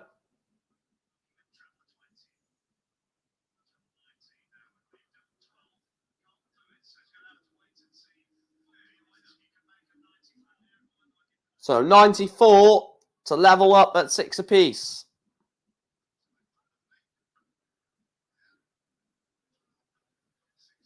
Ball 12, double 16. Unlucky. All right, mate. That's fine. No worries. Double 16 for a break. William O'Connor leads by 7 next to 5. Is this the moment where he pulls away? This could be the moment he pulls away in this game.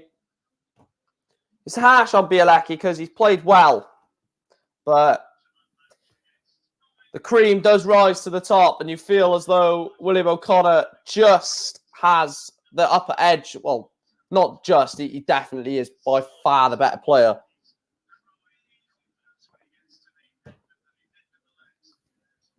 But it just seems like he's starting to drop off at worrying moments. Oh, this from O'Connor is beautiful. It's a 140. Realistically, I don't expect to get anything in our next two games at home to Northampton and Newport, but who knows? We are at home, bumper crowd. I'll snap hand off for a draw in both games. I won't. I'll let you have the win against Northampton as long as we go there and win. I want us not to sound harsh and not to sound offensive to Carlisle, but I want us to go there, stamp our authority on you, get an early goal, and then just hot control the game. I don't want us to get into some sort of bothers that we have got in against other teams in the league where we let them grow into the game, they nick a goal, and then we end up winning it, but it makes it hard for us. I want us to, because we are the better team, and that's no argument. I want us to just go there, stamp our authority on you, and say, right, we're going to win this game, sort of thing. Because if you get the first goal, that place is going to erupt, which I'm worried about. So 51 for 32, can't do it. He was aiming for treble 16. He's gone into the treble 8. So Bialacki wants tops.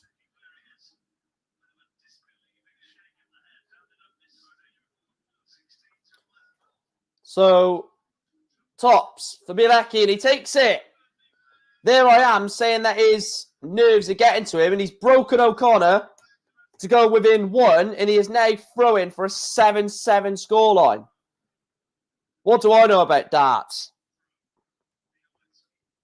I'll even take narrow defeats as long as we give 100%. Mate, I will literally take 1-0 wins, crap football, all throughout the rest of the season. I just want us to be in that promotion top 3 places. I cannot stand the playoffs. I cannot do it again. I can't be in that playoffs again, man.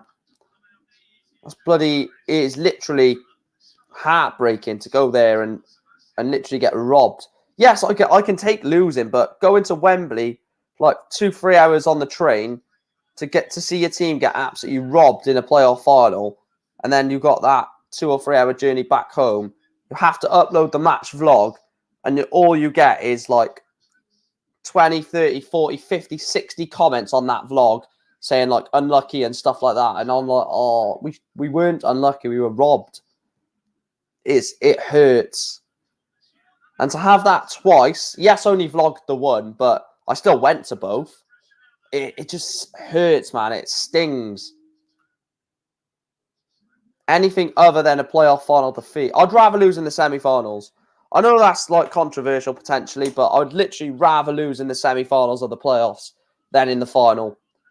Because what's the point in going to Wembley and getting robbed? So, and we actually beat 2 very good teams in both semi-finals of the playoffs. Mansfield in 27 in the first playoff final, and then Mansfield in the first playoff final, and then Forest Green.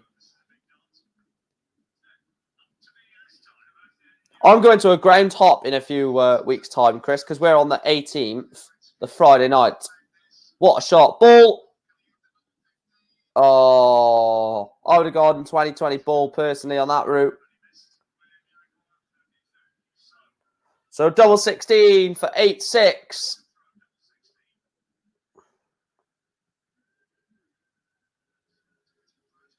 It's a big moment for O'Connor. Double 8. Double 4. Last out in hand, O'Connor. Oh, that is going to hurt Bialacki.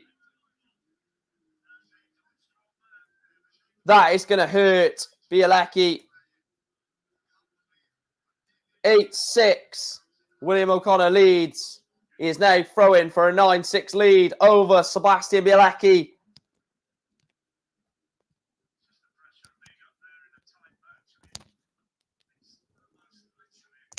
No, my ground hop that I'm going to, I'll tell you what the ground hop is going to because it's a poll on Instagram that I'm asking your guys' feedback on. It looks like it's going to be Swansea vs Birmingham.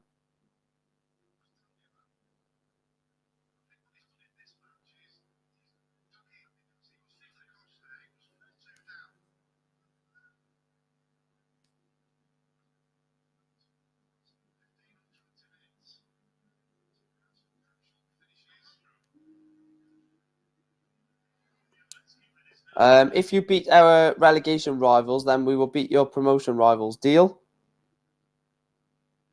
Who have we got that's down there?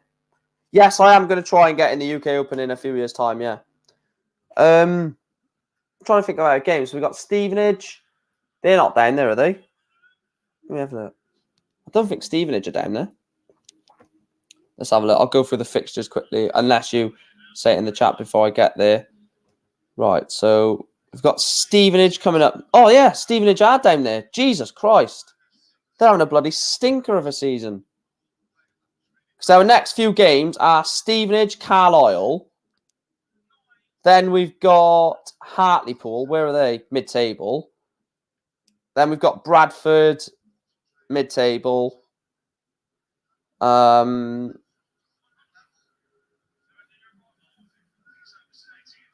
trying to think off the top of my head. Then we've got Exeter. Oh, what a shot from Bialacki. 8-7. On tops for Sebastian Bialacki. He's giving this a right good go. Is the young man from Poland. And you've got Northampton, haven't you? Oh, if you beat Northampton, Chris. Oh, please, mate. Please beat Northampton.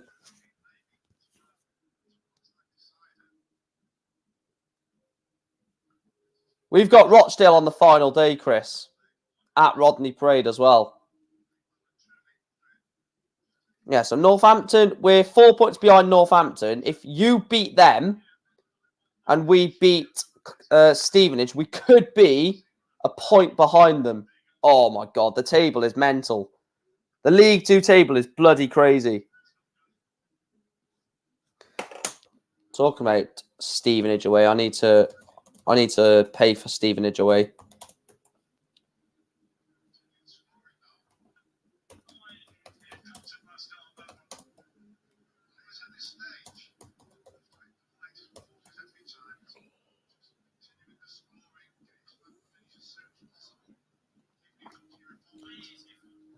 It shouldn't be that dear to Stevenage, should it? When have we got them? We've got them Saturday. It's 2 hours, so I'll get the 12 o'clock and then turn.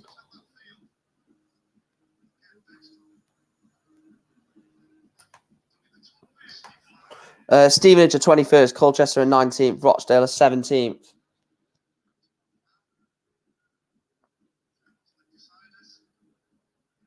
50 quid on the train to Stevenage.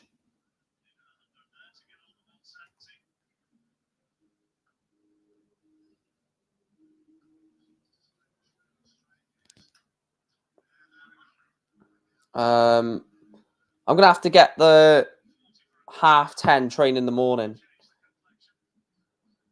Yeah, we'll do that. Up the boys. I'm going to sort. Oh, I can't even speak. I'm going to sort Stevenage away out later. Another one of them. Bialacki for tops. Oh, unlucky. It's 2 on Arsenal, is it? Oh, yeah, Saka. Well, either way, we have to beat Man City. It's irrelevant what Arsenal do. So 60 for Bialacki to level up at 8 apiece. And it goes. Sebastian Bialacki does level it up. 8 apiece. Right, best of 5. Which way is it going, guys? Quickly let me know in the chat which way you think this is going. Best of 5 from this point. No, best of 3, sorry. No, yeah, best of 5. No, best of 3. Best of 3, yeah. Couldn't bloody work it out then. Best of 3. Which way is this going? I'm going to say 10-8 or 10-9 to Bialacki. I'm not going to be a flip-flop. I'm going to stick with Bialacki. We still have to play Mansfield, Northampton, Tranmere, Exeter, Bristol Rovers, and Newport as well. So you still have to play 2, 3, 4, 5, 6 of the chasing playoff teams. Ouch.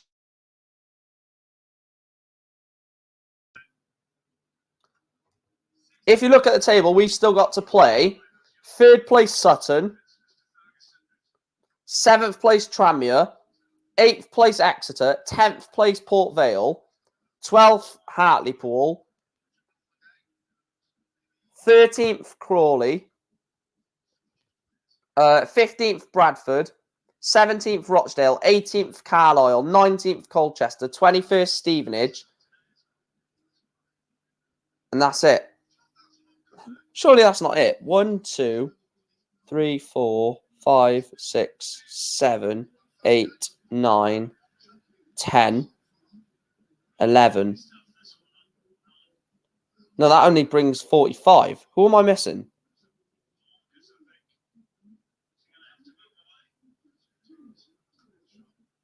I'm missing someone.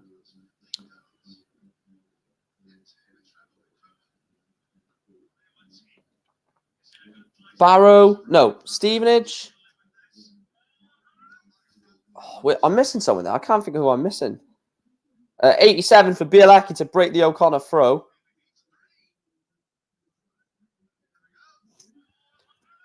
$180 to leave tops. Bialacki 87 to break the O'Connor throw and to throw for the match. There's the treble 17. Double 18 missed. Double 9. Oh, Bialacki. Sebastian.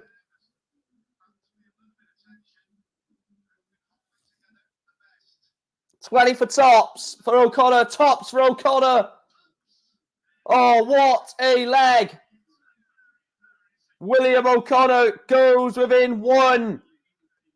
Bialacki is throwing potentially his last leg in the UK Open. Wade didn't bottle it, boo. Keane Barry was absolutely phenomenal.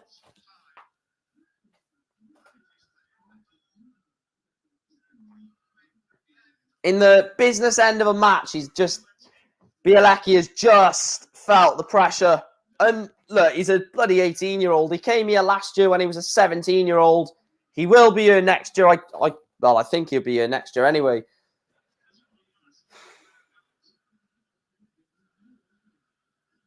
He could still even go on and win this. You know, it's not over yet.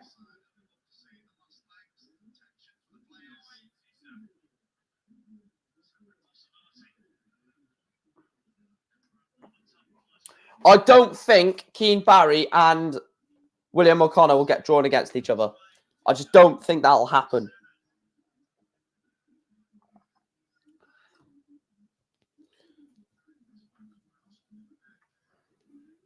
Yeah, Wade wins Pro Tour events. Speaking of Wade winning a Pro Tour event, he hasn't won. When's the last time Wade won a Pro Tour event? That's been quite a long time, hasn't it? Let me have a look.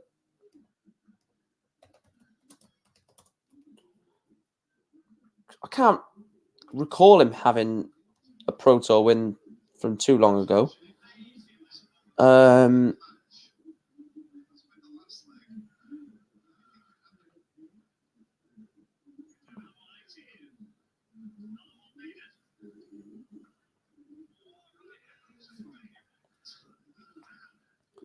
His last Pro Tour win was 2019, James Wade. He won 5 Pro Tours. He won 5 Pro Tours in 2019. That's what probably got him up to world number 4, wasn't it? That 2019, because that's when Van Gerwen started to drop off a little bit. So he hasn't won one for a few years then, James Wade. It's mental. But he's always in like the quarterfinals, semi-finals of the Pro Tour event. 95 for a last leg decider. Treble 20 for 32. Oh, what a dart. Double 16. We're going to a last leg. Sebastian Bialacki has managed to take this to a last leg decider. Sebastian Bialacki, 9. William O'Connor, 9. Oh, wow. You can't deal with this.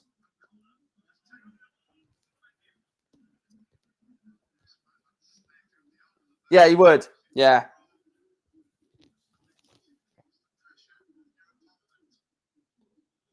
Great last start. He needed to get at least a ton there.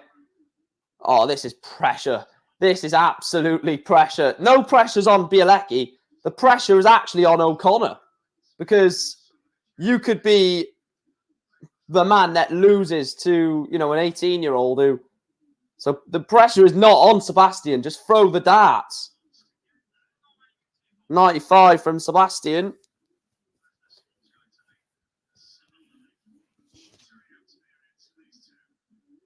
He needs to hit a treble here, William O'Connor. He's had 6 darts without a treble. Advantage, Sebastian Bialacki. I've got to go back upstairs. Go upstairs, Sebastian. Go upstairs, Sebastian. Good man. 98. Oh, God. This is tense. Still not a treble. Still not a treble. William O'Connor, 9 darts in this leg without a treble.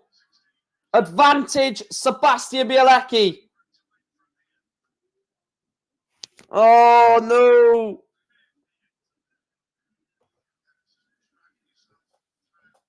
He's left 150. Oh, this would be ridiculous if O'Connor does something here. Oh, it's going to be a... He went 9 darts without a single treble. He's hit a 125 to leave 89. 150 has to go here. Surely not. Surely not. Double 15. Oh, Sebastian. Sebastian Bialacki has had a dart for the match. Treble 19 for double 16 for O'Connor. What a game. What an absolute classic quarter-final at the UK Open. William O'Connor, last leg decider. Sebastian Bialacki missed double 15 for the 150. And William O'Connor takes out the 89. Treble 19, double 16. What was that? That was bloody unreal.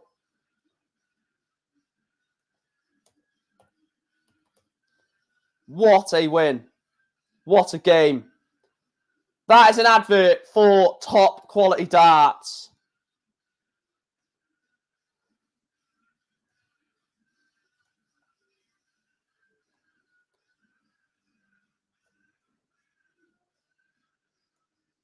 Oh my God, what a leg of darts that was. What a run. From the first round all the way to the quarterfinals. What? But on the other side of it, William O'Connor is now only 23 grand off the top 32. What a run for O'Connor. Bloody hell, we're saying it's a run for Bialacki. William O'Connor could move into the top 24 if he goes and wins this tournament. No, if he wins it, yeah, if he wins it, he's in the top 24. He goes up to world number 21 if he wins this tournament. This tournament is the best. I don't care. This tournament is the best on the calendar. It just gives literally so many people a life-changing opportunity. Damon Heta has the darts in the next one as well. It just opens up so many opportunities for these players that on another day will never get an opportunity like this.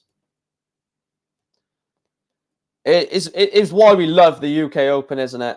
Sebastian Bialacki from the first round has gone all the way to the quarterfinals and lost in a last leg decider. But then Keane Barry has gone from the second round to the semi-finals. So it's basically the same run, isn't it? Both won the same amount of games to get to where they are. Obviously, Keane Barry wasn't involved in the first round where Bialacki was, but Keane Barry won his quarterfinal game where Bialacki didn't. Oh, what a game. Not even a performance. What a game that was from Bialacki and William O'Connor. That is one of the best games of the tournament so far.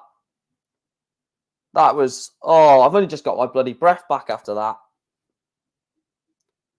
I hate these adverts on ITV and any broadcasting channel.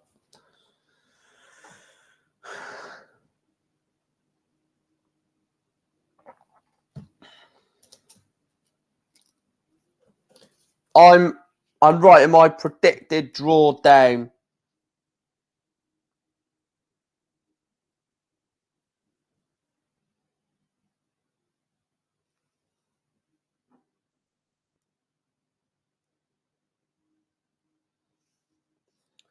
Right. I've got my predicted draw down. Well, the first two players anyway. I've got them separated.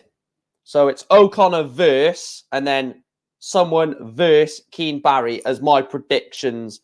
I just know what's going to happen.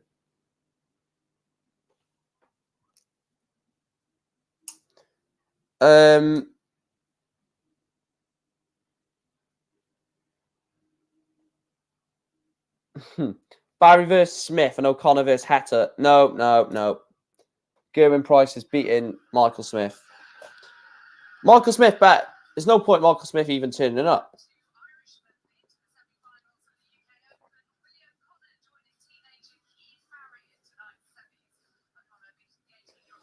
Gerwyn Price still needs 2 more wins to get to retain the world number 1.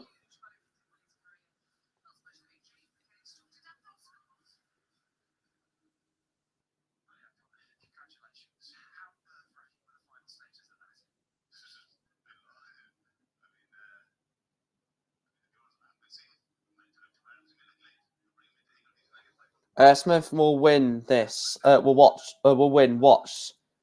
This will win. Oh, yeah. You think he'll win 10-9. I just think Gazzy knows that he is a couple of wins away from keeping that world number 1, and he is going to be on fire today. I don't want to be bold in my predictions and say stupid stuff like I think he's going to do this or do that in a certain game, but I really think he is going to to do something special in one of his games today. Let me just set the stream up for tonight. I'll do that now, actually.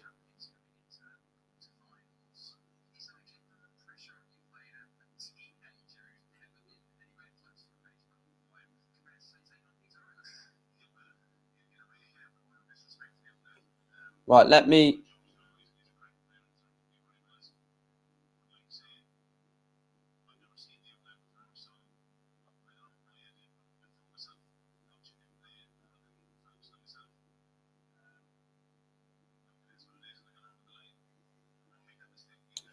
William O'Connor trying to play it down.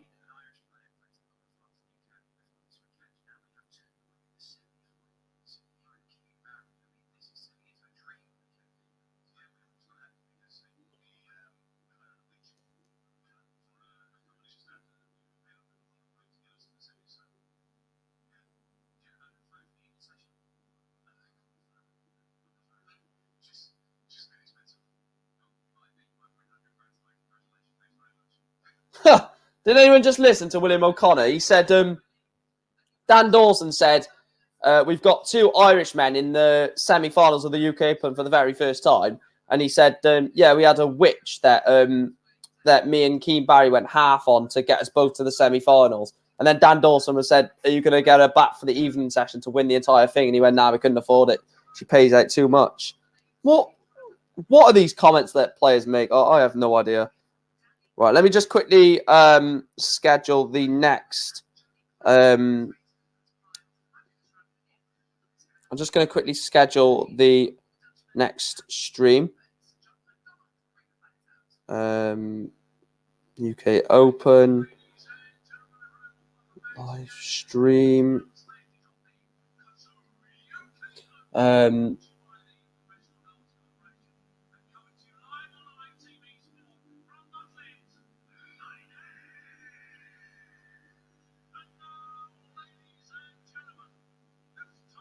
This is going to be a good game, I think.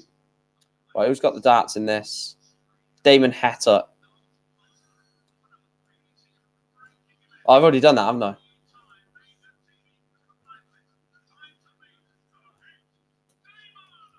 Hatter.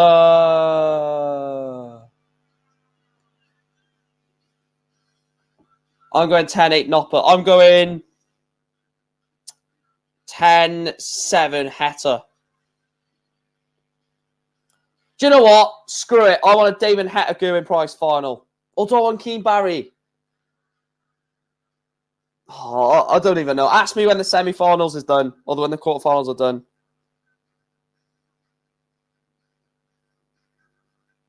Better. I love this song. It'll only get better.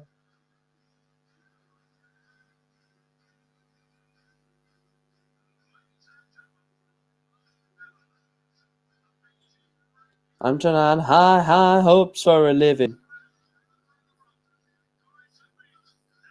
Gonna make a killing.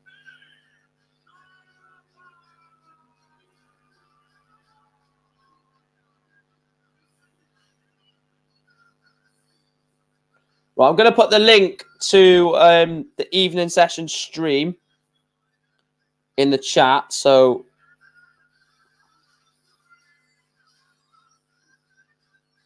right, there's that.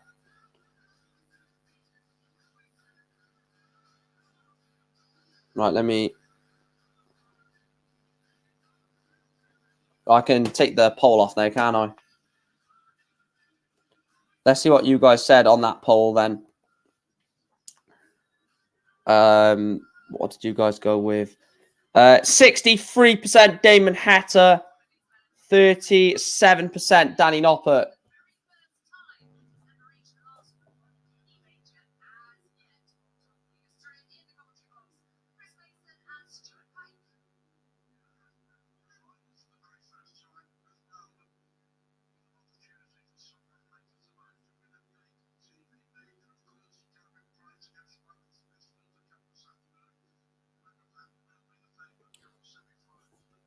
Right, I have put the link in the chat for the finals watch along.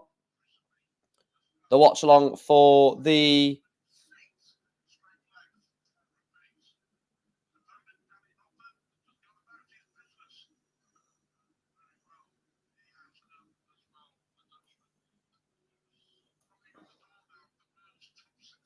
there we are. So drop an early like on it. That'll be much appreciated.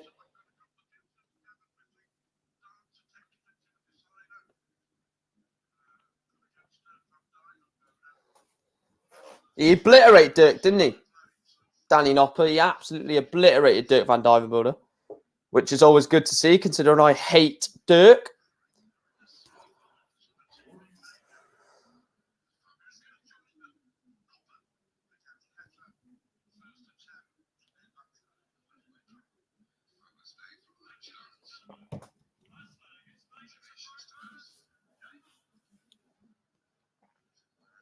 Harris knocked out two of the best in the world.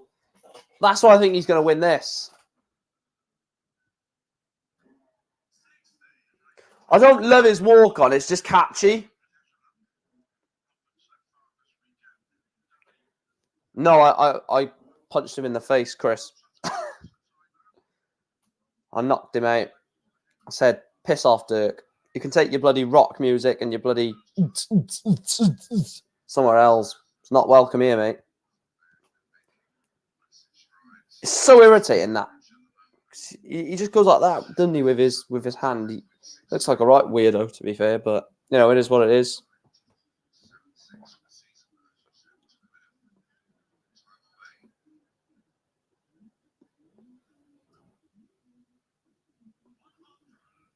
Only a ton. I'll make a poll for the last quarterfinal.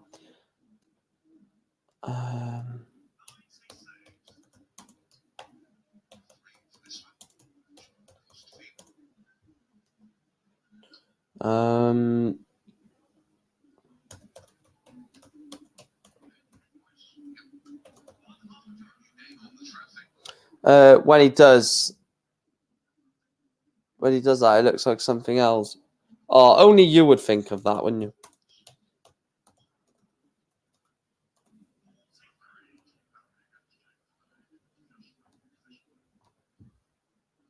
Right, they are. Vote on the last poll.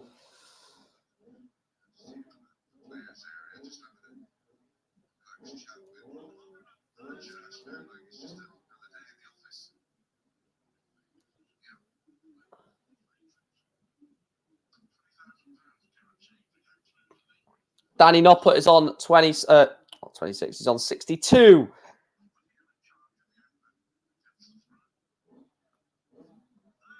No, the bloody idiot's 8 again with his bloody motorbikes. Bloody idiot. 62 for Danny Noppert. It's a good dart. Double 16. Double 16 for Danny. Wow. Damon Hector wants 167. I mean, this would be some shot, wouldn't it, from Hector? No, he's not going to do it. So he will be back. How are people voting against Gerwin Price? It's comical. It's absolutely comical. Double 16 for Noppy. Still wants double 16.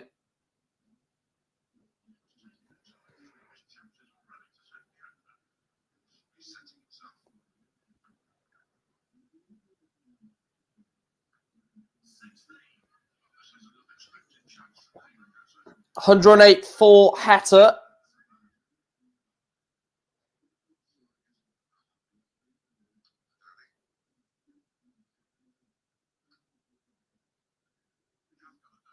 Double 16.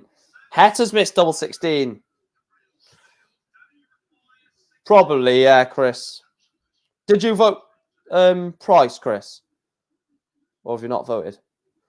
Double 4. I'll tell you what, Noppy is making a bloody mess of this.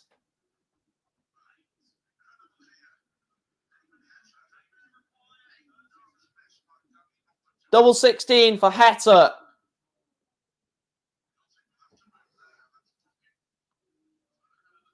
And he gets it. Damon Hector holds the throw. Danny Noppert missed 8 darts at a double. Yeah, I voted Price. I thought he was. Let's have a look at the vote now. It takes ages to update with the number of votes. I don't know why it does that. Like I was saying, only 4 votes. If it is only 4 votes, then that's...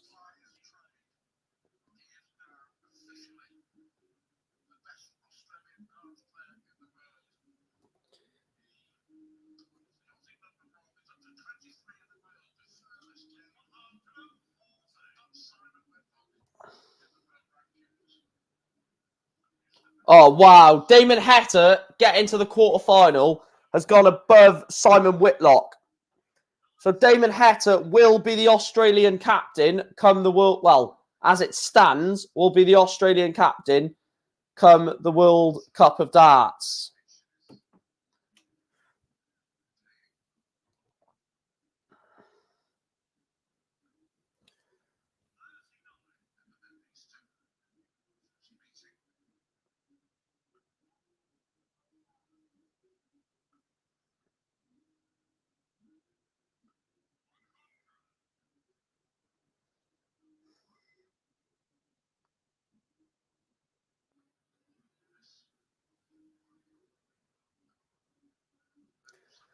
I'll tell you what, even if Danny Noppert is left to a finish, if I was Damon Hett, I'd just carry on playing my game. I wouldn't worry about him taking out the leg because in the last leg, he missed 8 darts at a double Noppert. So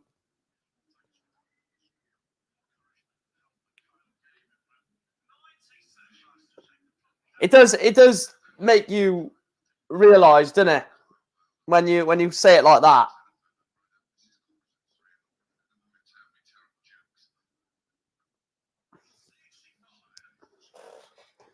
Can you imagine a Michael Smith or Gerwyn Price versus Heta semi-final? That will mean O'Connor or Keane Barry will be in the final.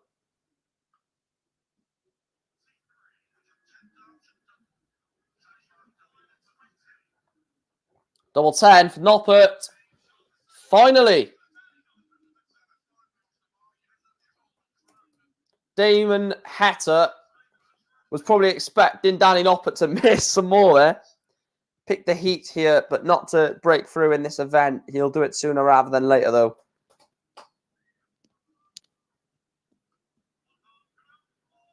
$140 for Damon.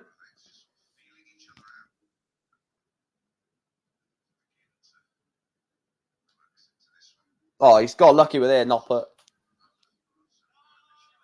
Great 180 from Danny Noppert. The second dart was sort of falling in the board rather than falling out of it.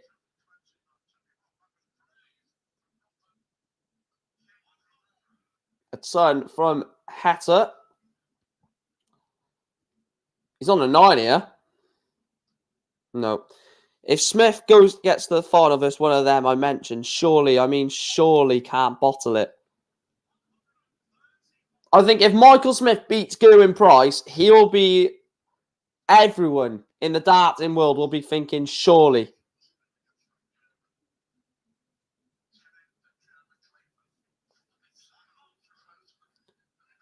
Right, I just want a quick prediction from people in the chat. Apart from Smith or Price, who would you like to see win it the most? Apart from them two, because I think they're both the favourites. Gerwyn Price is the favourite. Michael Smith is second favourite. Obviously, as soon as one of them gets knocked out, it'll just be whoever remains as the favourite. But who would you like to see to win it? It has to be Keane Barry, I think. I think everyone has to be on Keane Barry's side, surely. Just looking at the world rankings, Keane Barry, if he was to win it, he is literally... If Keane Barry was to win the UK Open, he's $3,000 off the top 32. 97 for Heta. I have to go 18. Can't take it out, though.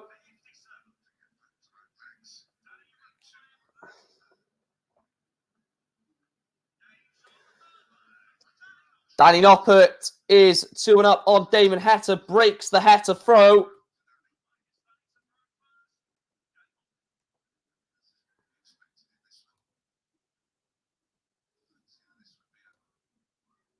In terms of rankings and Premier League place for next year, they're Noppert or Heta. Oh, yes. Forgot about that.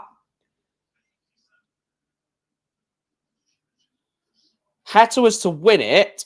He goes up to 14th. If Noppert was to win it, he goes up to 12th.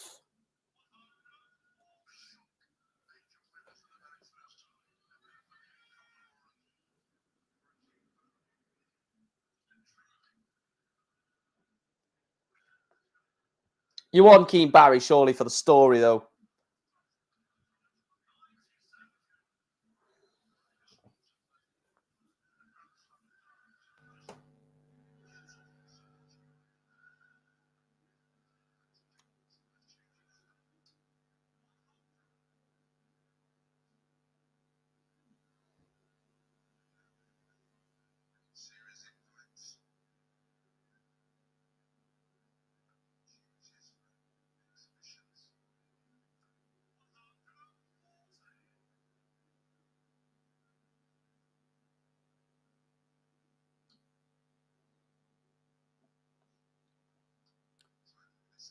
Mate, what? The podcast is going to be unreal on Tuesday.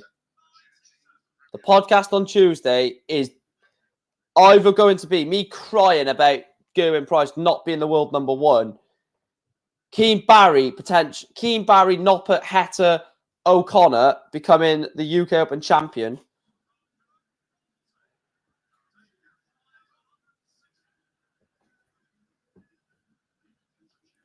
You know who I want to win the entire thing, though, obviously. Actually, I know it sounds bad because I'm a Gerwyn Price fan, obviously. But if Gerwyn Price was to get to the final and it was Keane Barry, I obviously want Price to annihilate him 11-0, obviously, because that's what I want from Price from every game. 8-8 for Noppy to take a 3-1 lead. But if Keane Barry was to beat Gerwyn Price in the final, I would not be salty because A, Gerwyn Price would still be the world number one anyway, so it doesn't matter on that account. And B, because it would be just so good to see, a 19-year-old from the second round reach the final and win the UK Open.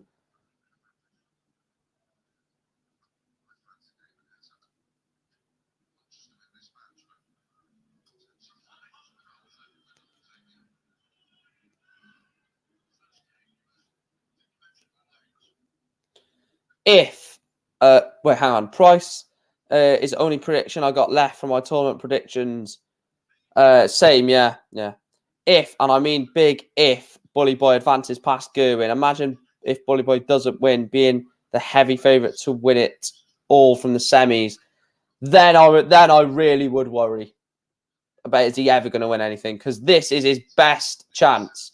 I know people keep saying his best chance was to win the world final against Peter Wright. It was, but you've got to remember the player that he's playing against in that final. Peter Wright can literally turn it on in the blink of an eye.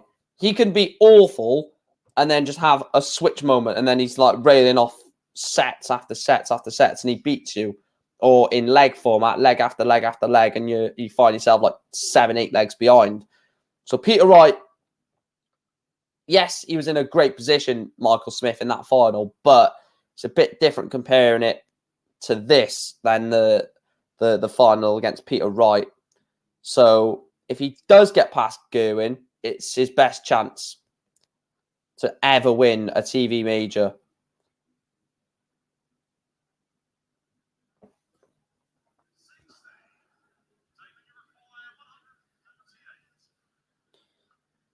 Hopefully we won't get to that moment, though. Hopefully Gerwyn Price does get past him in the next game. 3-1 Arsenal, is it?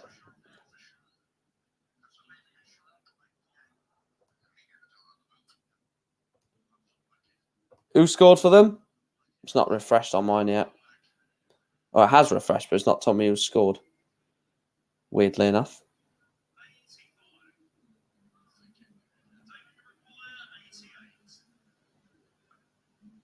Don't matter, because if we win, we go above them, so. 7-7 for Heta. And he gets it. Damon Heta pulls it to 3-2. This has been a rubbish game. This has been an absolutely rubbish game, if you ask me.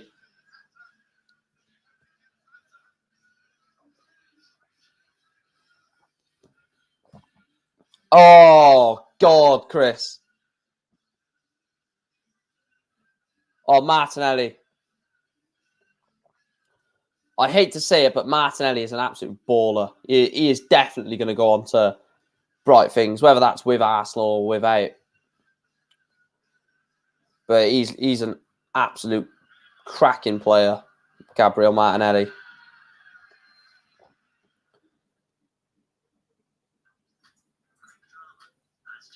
Oh, I'll tell you what, I'm starving. I just need some food. I'm like a fat bastard. I just want to keep eating.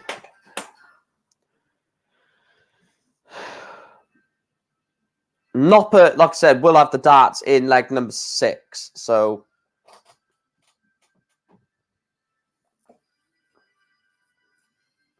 well, Guendouzi has left Arsenal, hasn't he? Guendouzi has left Arsenal officially, I think, now. Yeah. Why they've let Matteo Guendouzi go is an absolute, well, is an embarrassment, really. He's an absolute quality player. He's a quality player, Guendouzi. He will be a future France captain, I think. I've said that when they first signed him. When they signed him from Lorient in 2016 or 17 it was. I said, I tell you what, Guendouzi will become a future France captain. I said he's got everything. I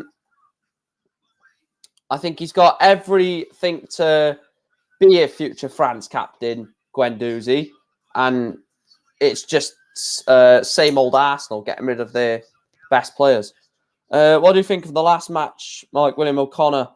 Yeah, William O'Connor was good, but Bialacki was absolutely fantastic. And I think he just got to him, to be fair. It did just get to him. The pressure got to him, and you can't take anything away from him because, he's an 18-year-old boy, really, isn't he? Man. That sounds weird, an 18-year-old man. But an 18-year-old boy that has, turned up at the UK Open on the very first day, played in the first round match, probably thinking, if I can get a couple of wins, that'll do me good. He got off all the way to the quarterfinal and nearly reached the semi-final. And O'Connor should have played better. I think O'Connor should have put him to the sword a lot more easier than that. Pre-match, I think O'Connor would probably be in his mind to get it done pretty easily and pretty quickly. 10-6, 10-7, something like that, or maybe even 10-5. So the fact that Bialacki got 9 legs against William O'Connor was a great feeling. And he probably will be back at the UK Open next season. So hopefully he can. Dynel Simu, shy under Millen, world beater under Simpson. True definition of a true manager. Hetaverse Nuppet, slow match, Mike. Both similar throws. Hard to pick a winner on this one. I think Heta wins this pretty comfortably in the end. Like I said, I'm still sticking with 10-6, 10-7 Heta. I think Heta's just a better player.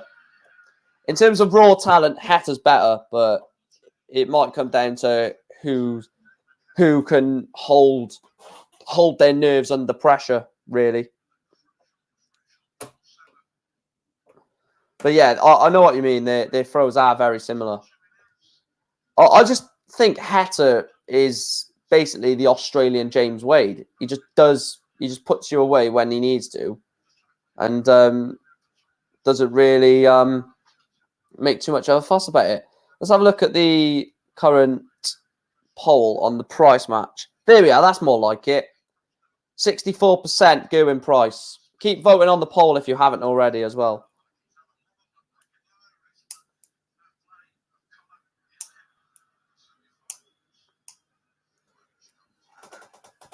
Sick flag, it's Danny to throw first. Game on. Quarterfinal Players Championships. Quarterfinal European. Hang on. Quarterfinal 2019 Players Championship Finals. Quarterfinal of the 2020 European Championships. Semi-final of the UK Open. O'Connor has a semi-final on for the first time in a ranking major. It's good, isn't it? He's developing nicely. I think from that World Cup when O'Connor and Lennon got to the final of the World Cup of Darts, we've seen two things. We've seen William O'Connor progress, playing steady darts and progressing up the rankings. And we've seen Steve Lennon drop, and it is gutting to see Steve Lennon drop.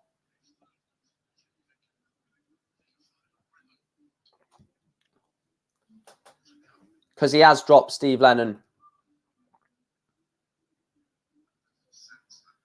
44 in the world. Not dropped as in like miles off the pace, but he's another one that's dreaming of the top 32 and he's 70 grand off it. Cheers, Gareth. I tell you what, it is bloody tiring to do though. Oh, look at those Chris Mason hats. Faces.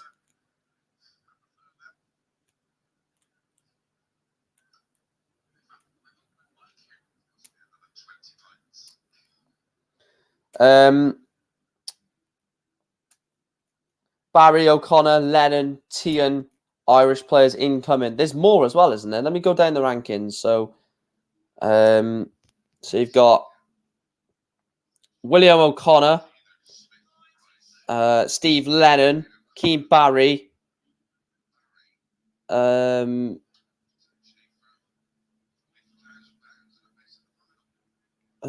me keep looking. There is more, I think. John O'Shea. Obviously, like you said, is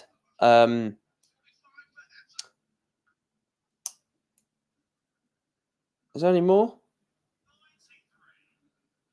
Nathan Rafferty, Northern Irish, of course. Brendan Dolan, Northern Irish. Daryl Gurney, Northern Irish. Tops for Noppy.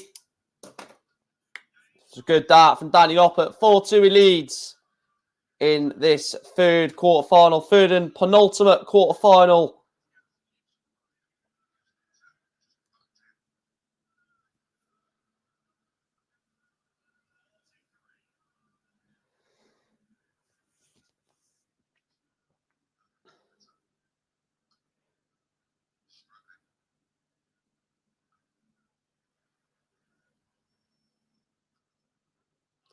The semi-final draw will be coming up as well after the Gerwyn Price, Michael Smith Gerwyn Price, if you want to be politically correct. I know there'll be people saying, oh, it's Michael Smith versus Gerwyn Price. It doesn't matter, does it, really? Does it really matter? If you want to be pedantic about it, then...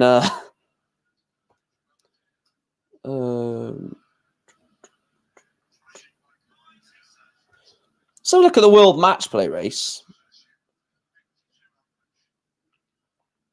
Keane Barry is $3,000 inside the World Match Play race. So Keane Barry looks like he could potentially be in the World Match Play. He might be in the Grand Prix as well. I tell you what, Keane Barry is having he's going to have a massive year this year. Obviously, he's going to be at the World Championships, I imagine. Yeah.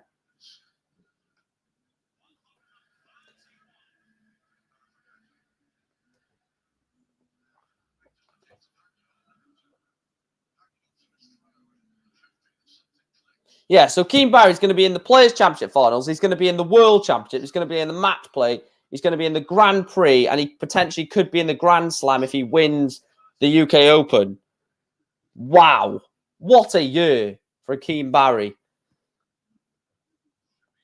What is he defending? He's not defending anything. Oh, my God.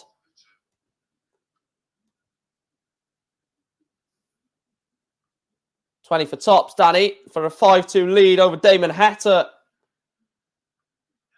And he's got it. Danny Noppert leads Damon Heta 5-2. And he's broken the Heta throw. Maybe I was wrong. Maybe I was wrong in this one. I said Heta would have it comfortably, and it's 5-2 to Noppert.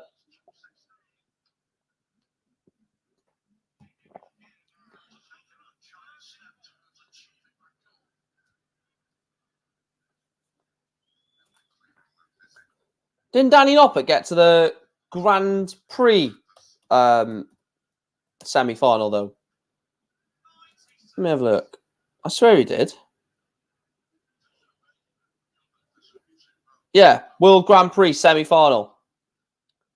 And he got to the semi-final and the Players' Championship finals as well.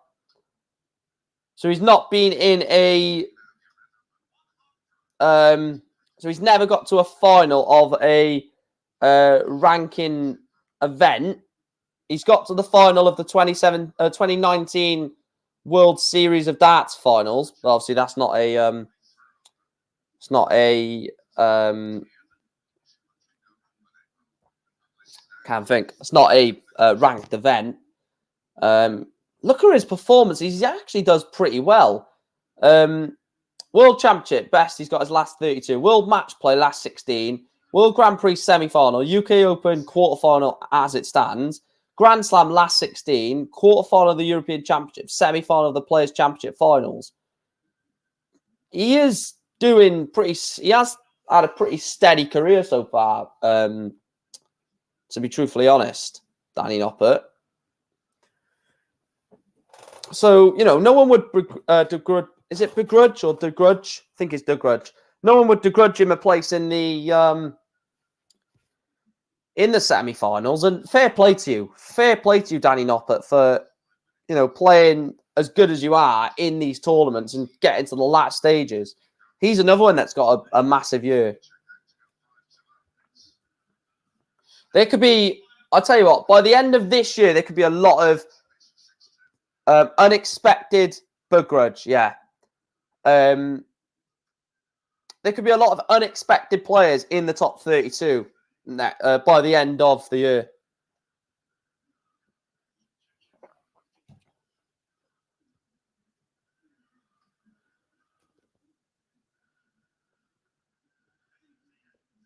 $58. So 90 for Noppert for 6-2.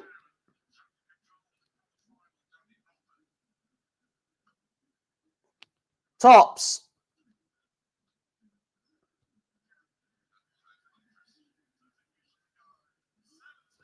I wouldn't have done that. Wouldn't have done that. Wouldn't have gone bull tops on 90. Would have gone the 20s route first. Damon Hetter's having a stinker here. This is unlike Damon Hetter. Yeah, Pearson said that he's going to be multiple world champion, didn't he? Double 10, Danny Noppert, 6-2 up on Damon Hetter. He's absolutely taking Damon Hetter to the cleaners in this one.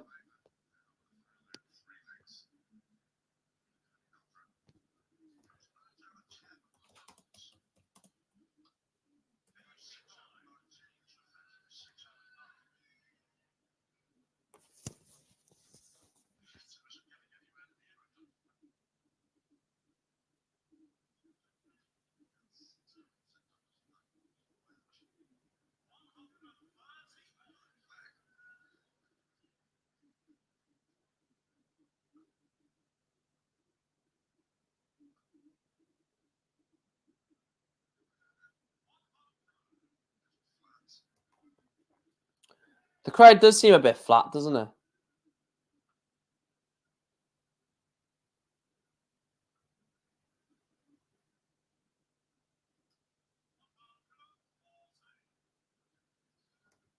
Right, we'll leave that. Pearson next game after saying he loses. Oops. Yeah. Look, Pearson is never gonna win a world championship. Noppert, very under the radar player, isn't he? Yeah. I like Danny Noppert. He won the what did he win in the BDO? It wasn't the World Championship. It was the Masters, wasn't it? Was it the Masters? I know you follow a lot more of the BDO than me, Chris. Was it the Masters that he won? Noppy. I know he won something in BDO, and then that's when he came over. Great 180 for Hetter. It's just a sigh of relief more than anything from Damon Hetter. That he's actually hit a big shot.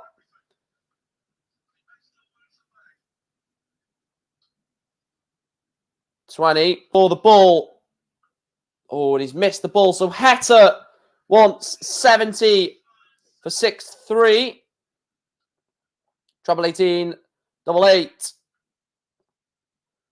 Another missed dart for Damon. Double 8, big dart. Damon Hetter is not at the races. 25 for Noppy for 7-2.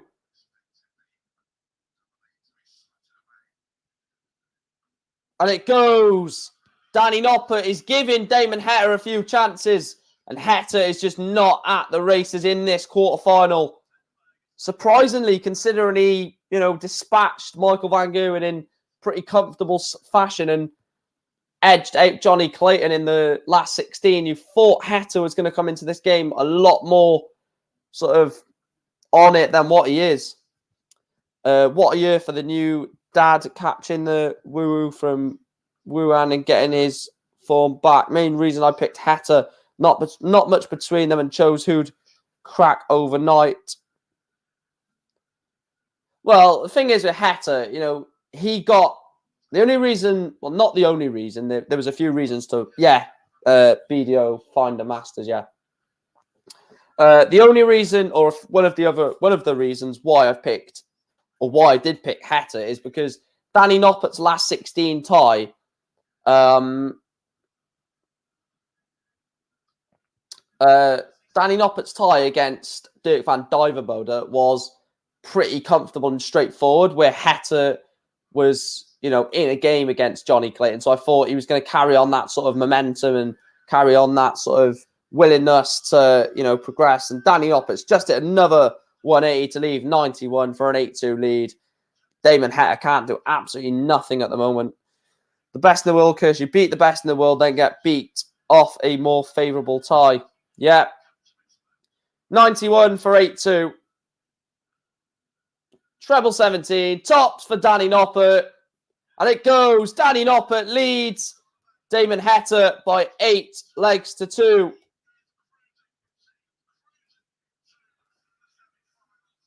Heta is one of my players who I think can get overhyped at times. I wouldn't say overhyped, but very much sort of expected too highly of.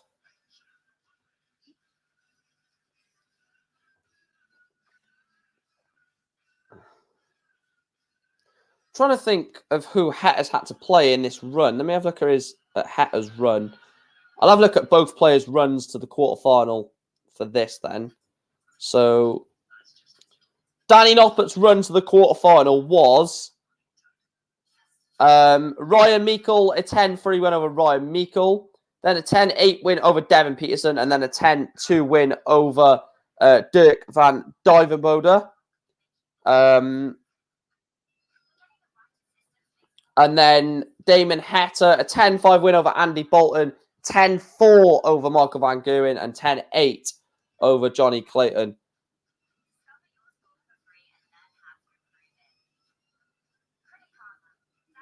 What?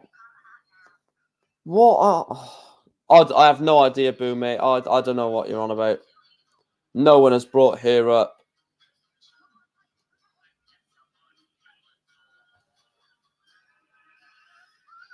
Why, Delilah. What a chant. What a song, even. You'd expect Heta to be winning. Yeah, I did expect Heta to be winning, yeah. But even if Danny Noppert doesn't, well, it would be some fall off if he doesn't win this. If he doesn't win this game from here, it would be some drop off, wouldn't it? So you'd expect him to go on and win.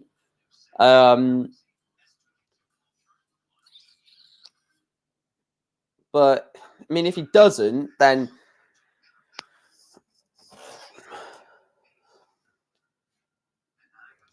yeah, winning this game will take him up. He's 18 in the world at the moment. Excuse me. Luke Humphries was disappointing, wasn't he? I thought.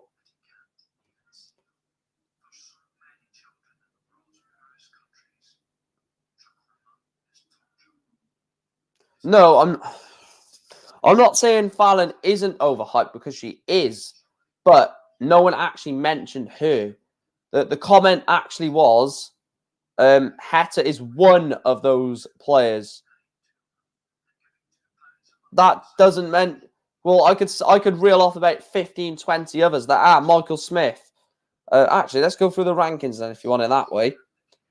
Michael Smith, Jose de Souza, Christoph Ratajski, Dave Chisnell, Dirk van Dijvenbode, Gabriel Clemens, Devin Peterson, Ian White, Mensa Sulovic, Jermaine Watamina, Adrian Lewis at the moment, Jeffrey Desvan, Keegan Brown, Max Hopp. So there's loads, mate. There's loads. I want Noppert to win, so I'm not complaining. Oh, fair enough. Yeah, if you want him to win, then I think it's... I mean, if I was a betting man, which I am, but got no money. I'm joking. If I was a betting man, then I would definitely put a couple of quid on Damon Hector to win this. Because if it happens, you've got yourself unbelievable amount of money, haven't you? This much is true. Although Bully Boy or Gerwyn Price wouldn't take either lightly, they both know the Heat has shown a level more dangerous than Noppert. Look, I can imagine that Gerwyn Price or Michael Smith would rather play either O'Connor or Danny Noppert or Keane Barry, Danny Noppert or Damon Hector in the semi-finals. No one will want to play Keane Barry because Keane Barry is on a snowball effect at the moment. He just keeps on winning and he just can't stop winning. He's just doing so well. So no one will want Keane Barry. You know, going into the quarterfinals, maybe even the last 16, I wouldn't mind Keane Barry. I know he's a good player, but I'll probably fancy myself over him. Now, in a semi-final, no way.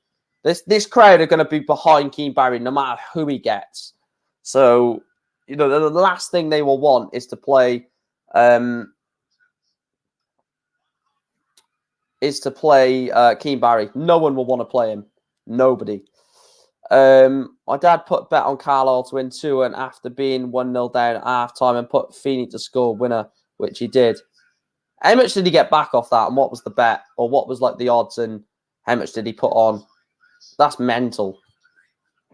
It's not mental really, is it? Because, you know, a lot of people do that. When a team is losing at half-time, they'll put the bet on the other team to win. It's sensible, isn't it? Because if you if it comes off, you've got unbelievable odds on it.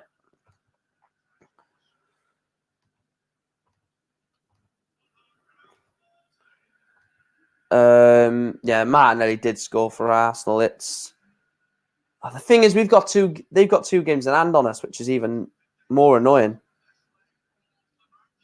Yeah, I knew that already, Alex. It's a fucking joke, mate. Is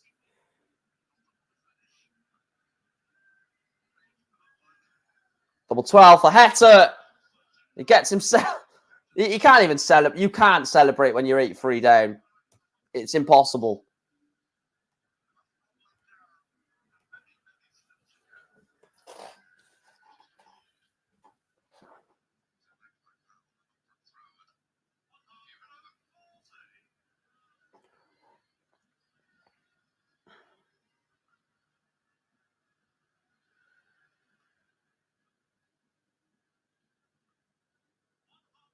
A ton for Hector.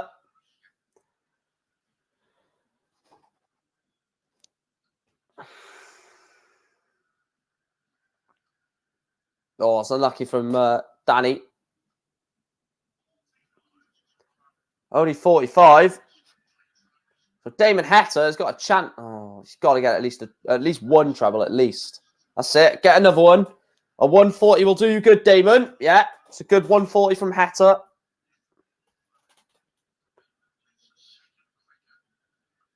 Oh, Danny Noppert. After that poor 45, he's going to hit a 180 here, isn't he? Oh, Danny Noppert. It's 45. Damon Hector replies with a 140. Danny Noppert goes 180. That is just the way Danny Noppert has played in this match. Every time Hector gets within arm's length of him, inner leg. He just closes him out. 1-3-6 for Noppy. This will be special for 9-3. This will be special for 9-3. Oh, that's unlucky. Treble 19 here. Well, 96 for tops, yeah. Yeah.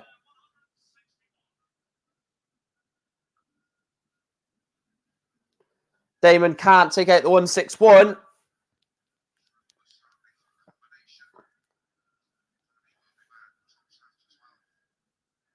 So Danny Noppert wants tops for a 13 dart leg.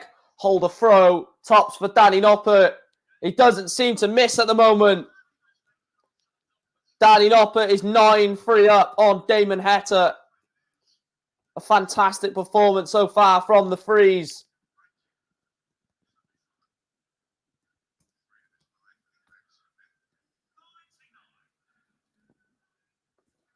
He's playing absolutely fantastic at the moment. I know it sounds stupid, but trust me, they would prefer to play William O'Connor or Noppert, Gerwyn Price or Michael Smith. You stick the fiver and won 300 pound. Can't remember the odds. Carlisle odds to get Eagles. Still low. 300 quid back off £5. Fucking hell. That would have been 60 to 1. 60 to 1 on the whole bet, that would have been. 77 from Danny. I think I've worked that out right. Yeah, it would have been, yeah. Because...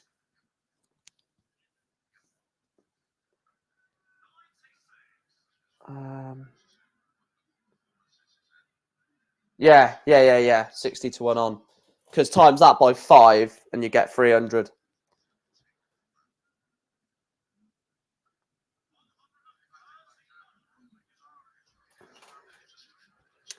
Quick maths.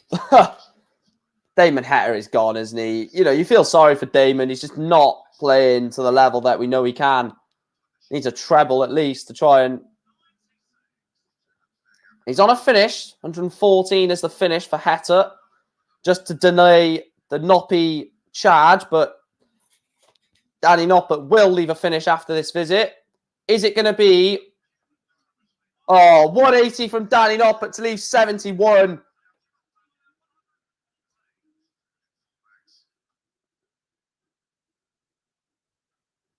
So 71 for 10-4.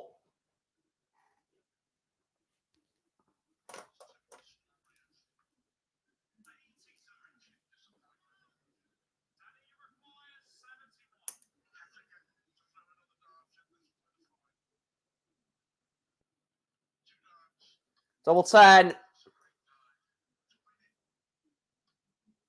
He's not. Damon Heta wants double 16 for 10 for 9-4. Sorry, can't bloody count. This for 9-4. And he gets it. Damon Heta. Is he on the comeback trail? No. It's 9-4.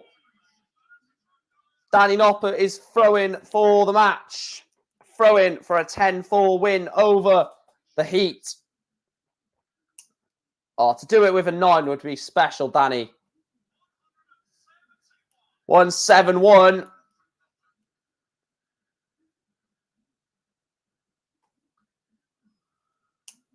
Imagine he does it on a 9. He's got 171.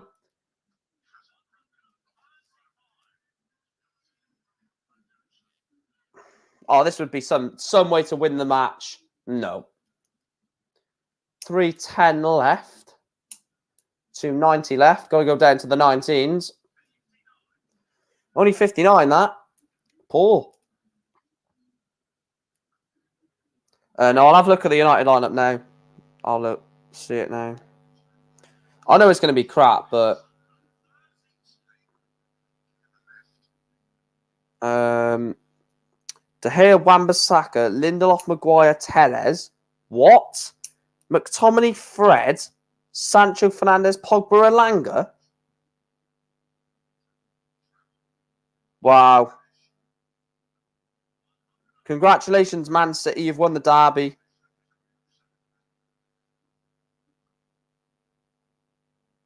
Congratulations, Man City, on your derby day win.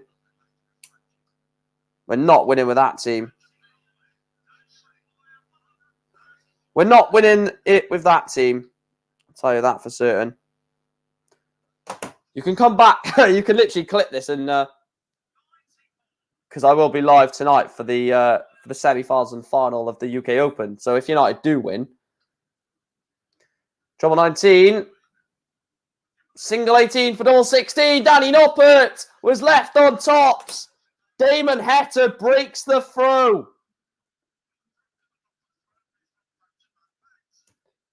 Damon Heta has broken Danny Noppert. It's 9-5. He is now throwing for a 9-6 scoreline. Wow.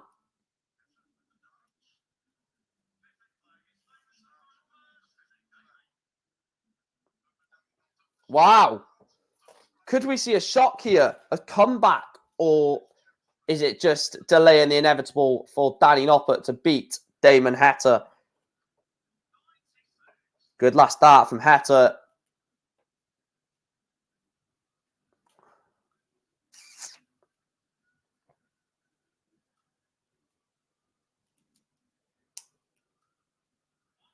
Great last start from Danny.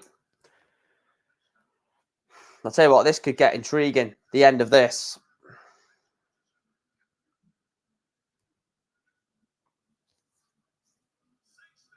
Only 60.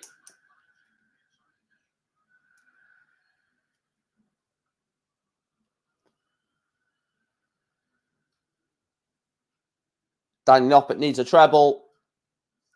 Back-to-back 60s from Heta and Noppy. It's a scrappy leg, this one. Leg number 15, Danny Noppert. Oh, Damon Heta's not hit a treble, so Danny Noppert will be delighted to see that. He'll want to hit something big here. Danny has to be a 2 treble combination at least. Oh, it needs at least 1 treble to take a ton. 60 again. Back-to-back 60s. You'd expect Danny to get over the line, but it's just a case of when, I think, surely.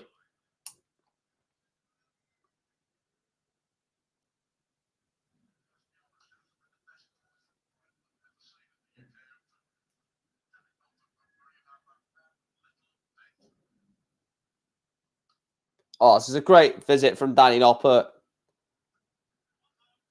140 to leave 141.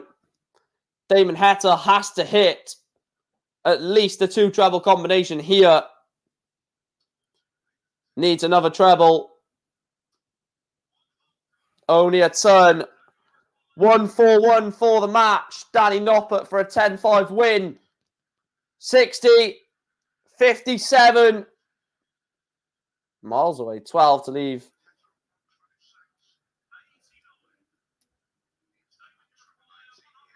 Free to Arsenal. Oh, come on, Watford. Come on, Watford. Treble 19. Another one of them. No, he's not going to do it. Danny Noppert wants 52 for the match.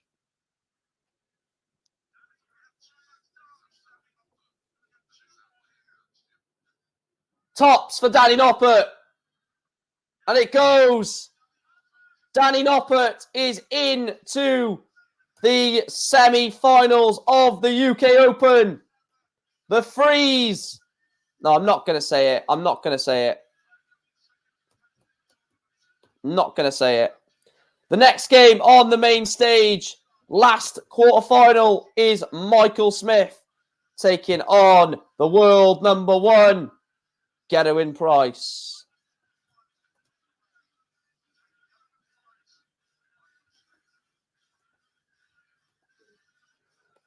Wow.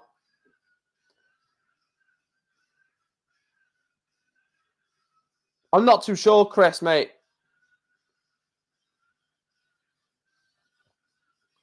What a win from Danny Noppert, to be fair. 10-5.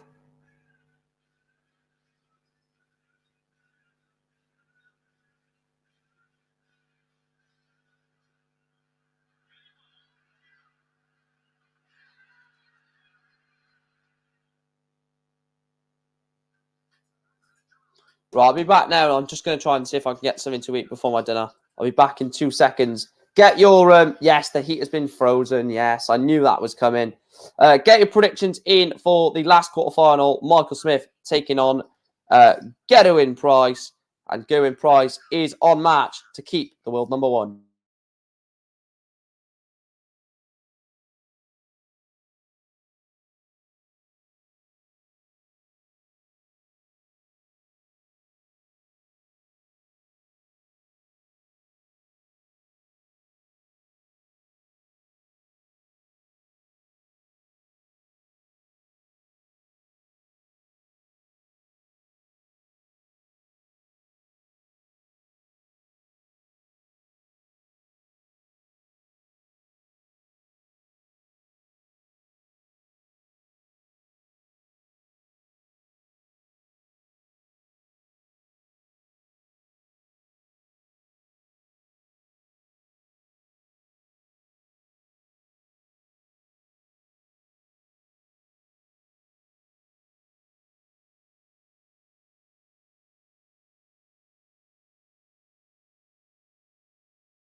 Let me just take a few comments.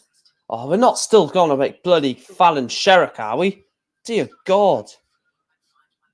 I miss Fallon when she play next. Never, hopefully. Grealish is starting for City. I'm surprised. Grand Slam in... Oh, yeah, that's in relation to Fallon, yeah. Well done, Noppy. Where was Heta? Hi, guys. Yeah, Heta played really bad in that. I was really shocked with how bad he did play, to be fair.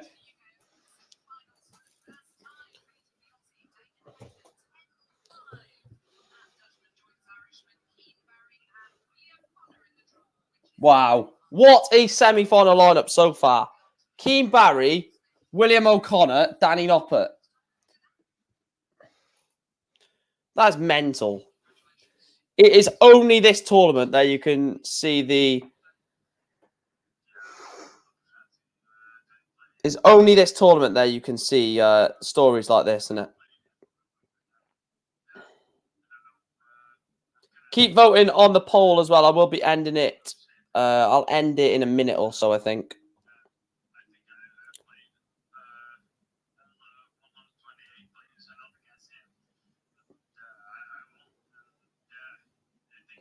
Wait, Danny Noppert has never played Damon Heta.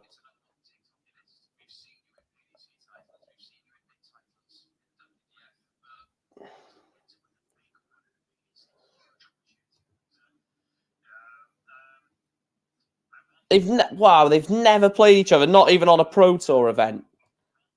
That is crazy. That is mental. Never played each other in the PDC.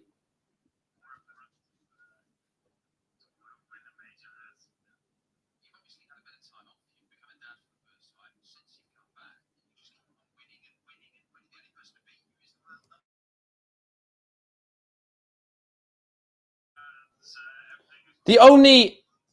Oh my God, another interesting stat. Since Danny Noppert has come back from, obviously, the break for having, or for becoming a dad for the very first time, the only person to beat him since coming back is Gerwyn Price. He's lost to nobody since, apart from Gerwyn Price, since he's come back. Wow.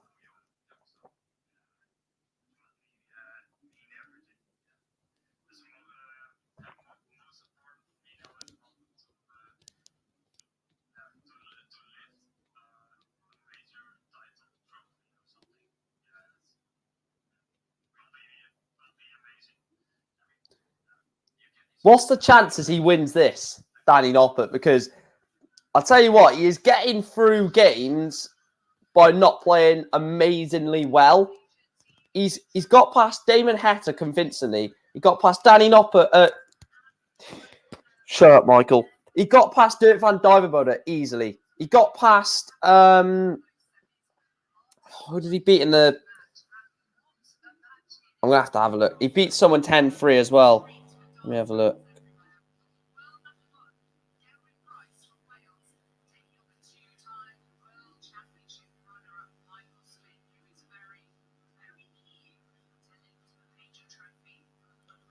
Who else did he beat? Where is it? Ryan Meikle, 10-3.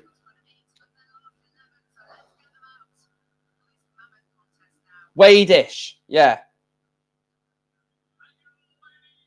Don't worry, guys. You get to see the world number one now. You get to see the best player in darts. Don't worry.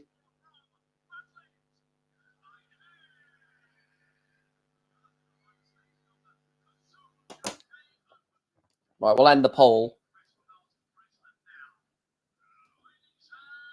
And Michael Smith has the darts as well in this one. We're bound to get together, bound to get together. She took my arms, I don't know what it to me, and took my heart away.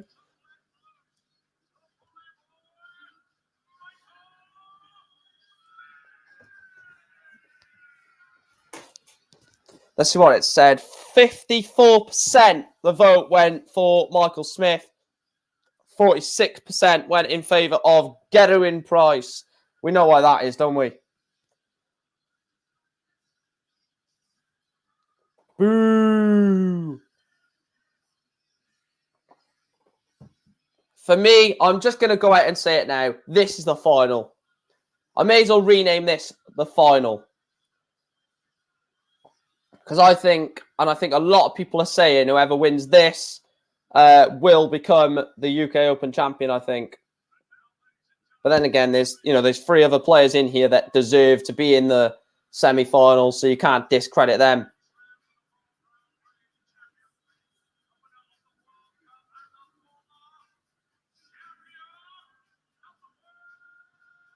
He will forever have that former champion of the world status when he gets walked on to any event, which mental, isn't it?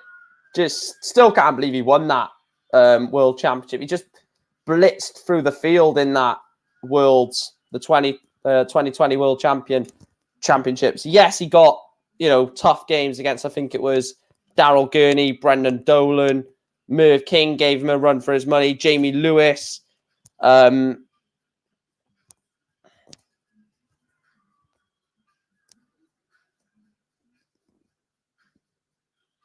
Because not just that, if Gerwyn Price books himself a place in the semi-finals, there is no way that he is letting this drop.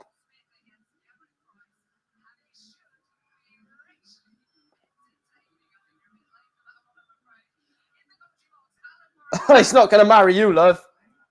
No. Oh, I shouldn't have said that. That's a bit rude, actually. Hello, Andrew. Don't worry about being late, mate.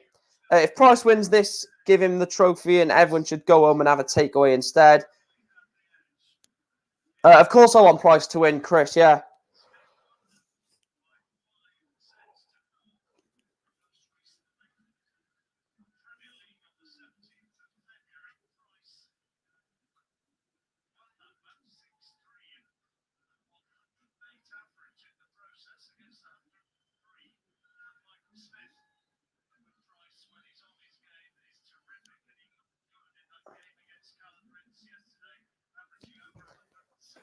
Come on, Gazzy. A nice, easy progression into the final. I can't keep saying that.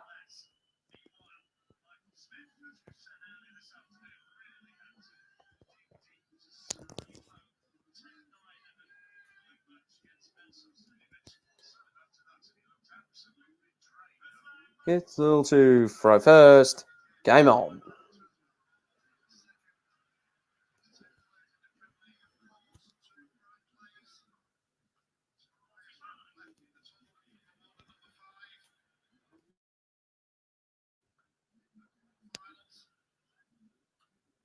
Everyone wanted this quarterfinal, though, didn't they?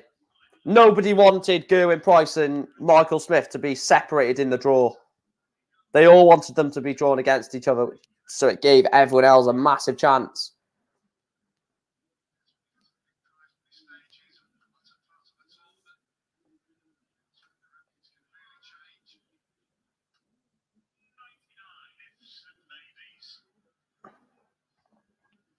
Slow start to this quarterfinal so far, but neither will care. Neither will give two craps about how slow this final may start. I keep saying final because I know these two are the best players in the tournament. This quarterfinal, this is mental. You don't really get this that much in many other tournaments where two massive players will play each other in a quarterfinal. It's pretty much only the UK Open, unless draw seedings and stuff. Well, and the Players' Championship as well. The Players' Championship, that happens because one year Gary Anderson was like 47th on the Pro Tour Order of Merit, and he had Michael Smith in the first game or something.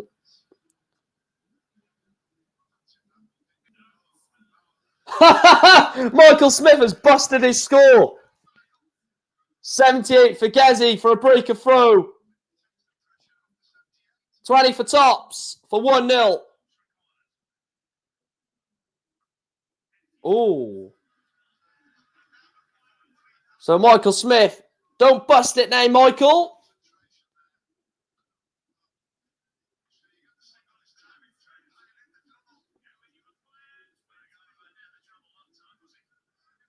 Double 10 for 1-0. Double 5. He won the World Championship on this. And he wins leg one of the UK Open quarterfinal. Gerwin Price breaks the Michael Smith throw. He's throwing to double his advantage on Bully Boy. Oh, what a start. What a first start that is. Neither player have really grown into this game yet, have they? A lot of sloppy darts in this early part of the quarterfinal.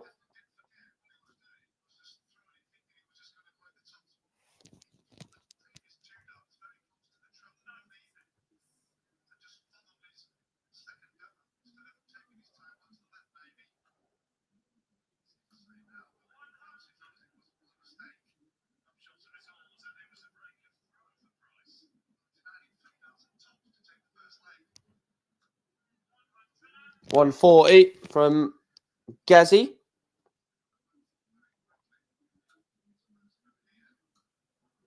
Another 180 from Michael Smith.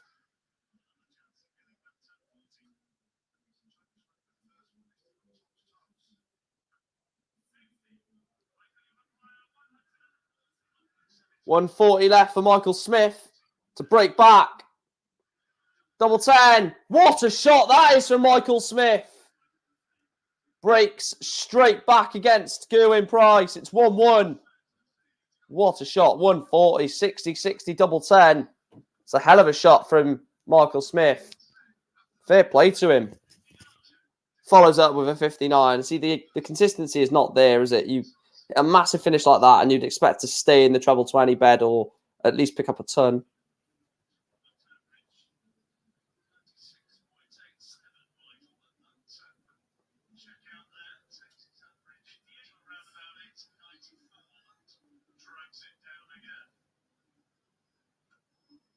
It's a great second dart from Price. Great cover shooting to take the 134.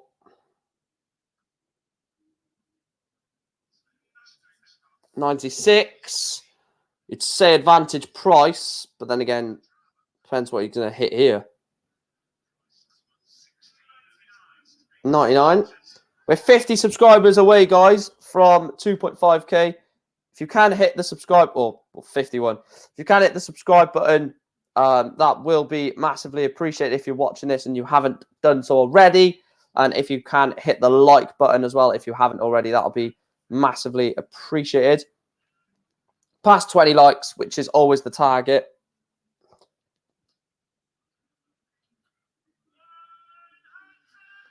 $180 from Michael Smith. 112 for Gezi. Treble 18. Single 18 for Tops. For the 112. So 25 for Smith, sorry, for 2-1. Double 10. Big dart. And he gets it.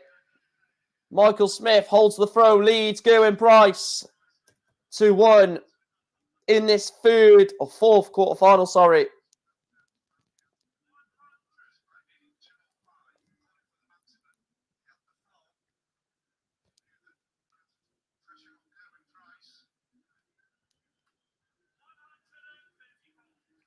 One, 3, 4.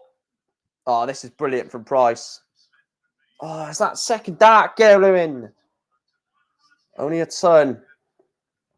Still got the advantage, but only slimly. And that advantage is literally disintegrated in front of him. So 140 from Michael Smith.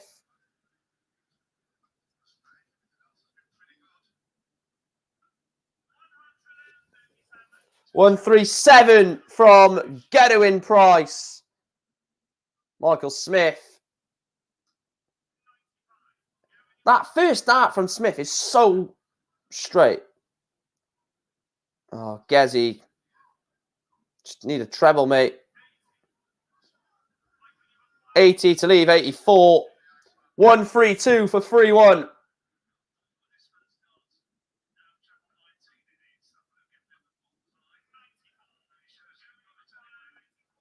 $84 for 2-2.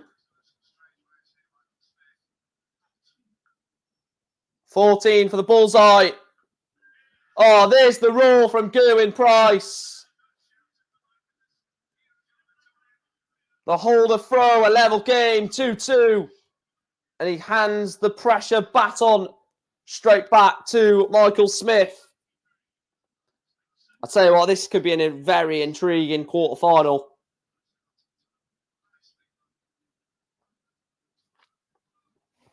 I don't know how much of his record it is against Michael Smith. I think he's got a pretty decent record. Danny Noppert is into or on the verge of the top 16 now.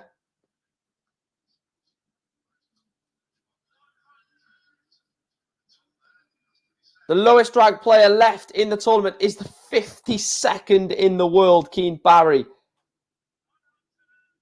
His next win takes him up to 42nd, surpassing Ron Mullerkamp, Klivenhoven, Suter, Woodhouse, Desvan, Rasma, Lowe, Lennon, Labanauskas, and Adam Hunt. And if he was to win more than that, it would take him past Jamie Hughes, Adrian Lewis, Clearmacher, Ricky Evans, Watamina, Hybrex, Ryan Joyce, William O'Connor, Ross Smith to take him to world number 33. 170 for Price. It's not going to go.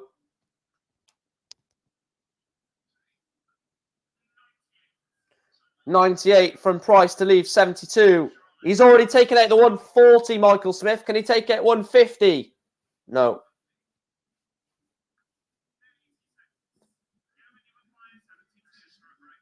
$72. There's the treble, 16. Double 12. There's another roar, a big mega roar from Gerwyn Price. And he breaks the Michael Smith throw. Leads by 3 legs to 2. When Gerwyn Price returns, he will be throwing to double his advantage on Michael Smith in this quarterfinal.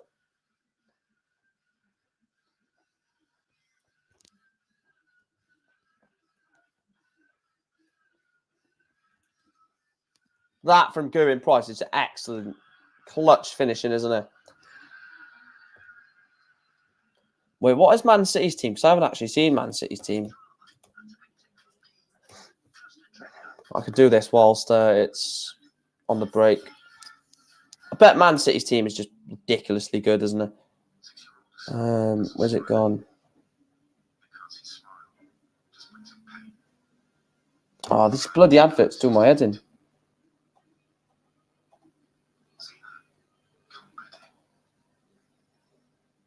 You know what adverts I'm on about? The bloody save this and save that is. Yes, I understand it, but it's just it's upsetting, and you don't want to keep listening to that.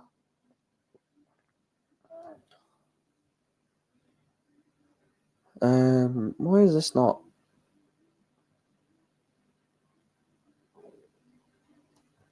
Oh, Elche beating Barcelona in La Liga, which is mental. So I'm going to vote Man United for, not for the sake of it, obviously, because 35% say Man United are going to win.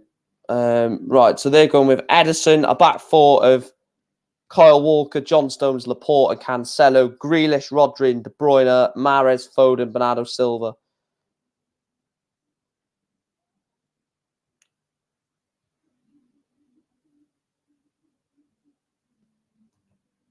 And our team, obviously, is that team. We've set up not to lose, basically.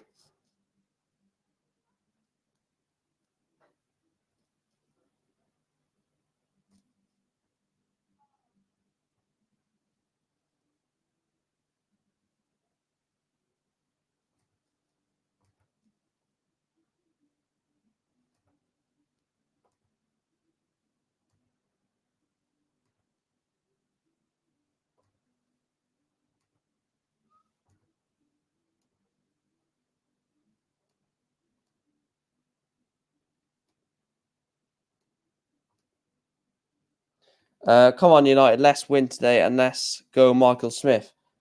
I'll agree with half of that statement. I'll agree with the with the Man United one, but not with your comment about Michael Smith, Robert, mate. 20 minutes till kickoff in the United game. Come on, Gaz. You know I support Man United, mate. Just win the next session 5-0 to go 8-2 up.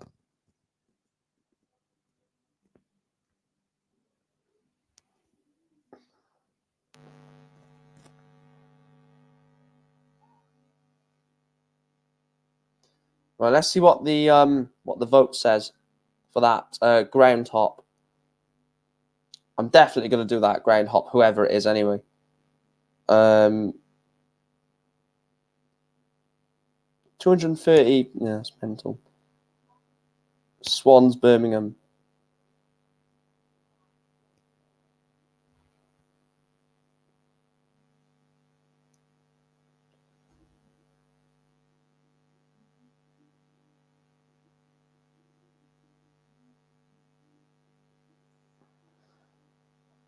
I might see if someone wants to come to that game with me, actually.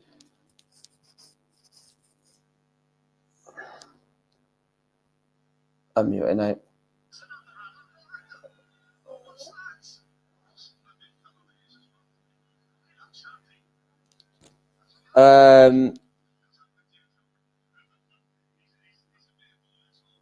What does that say? I can't bloody read it. Road to 2.5k, yeah. Trying to depress us all.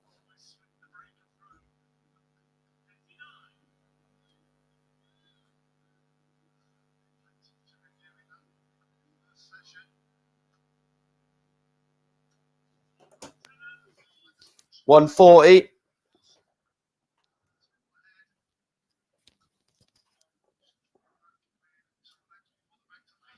Another 140 from Gerwyn. Oh, look at this from Michael Smith. There's another 180 from Bully Boy. To leave 181 after 6. Needs another treble, Gazzy. Only 98. So 6 stats at 181 for Michael Smith. for 3-3.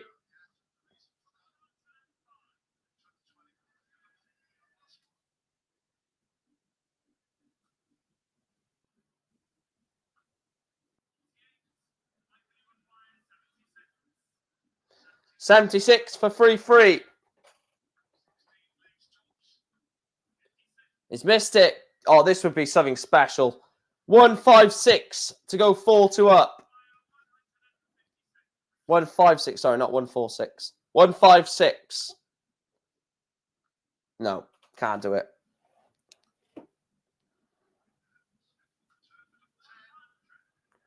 So double 10 for Michael Smith. Is he going to struggle to get over the line? Double 10 again, and he gets it.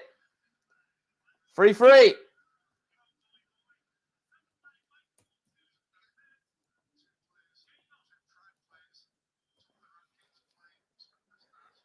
%50 on the doubles.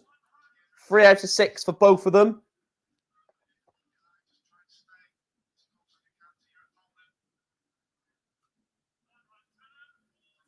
$140.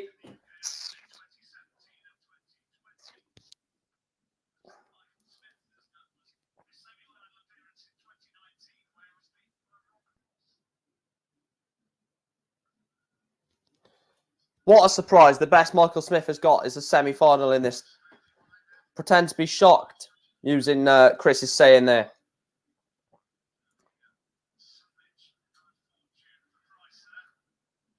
$140 from Michael. Oh, this is good. $140 to leave 144.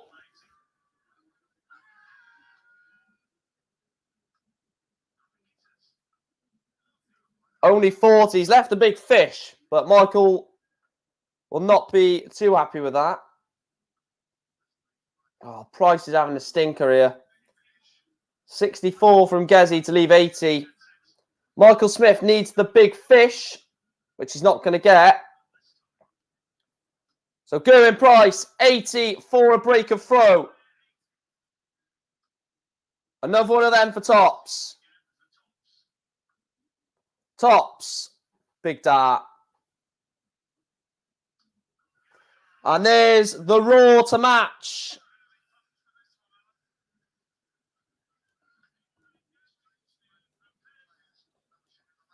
Gerwin Price is 4-3 up on Michael Smith. I don't think they want Gerwin to win, Simon, because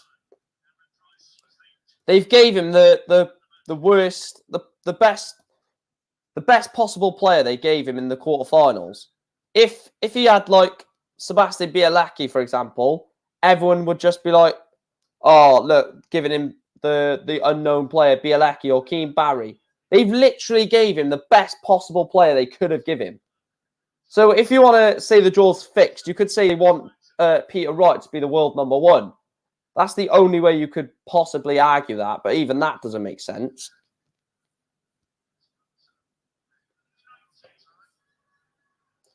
Yeah, Gezi is, I mean, he's left the finish. He's on 164, so unless it's only a ton. So, yeah, he's got 6 starts at 164. I wouldn't be surprised if he doesn't take this out and he just sets it up. Treble 16 for 124 to leave tops. Yeah, you don't need to go for it when your opponent's on 205.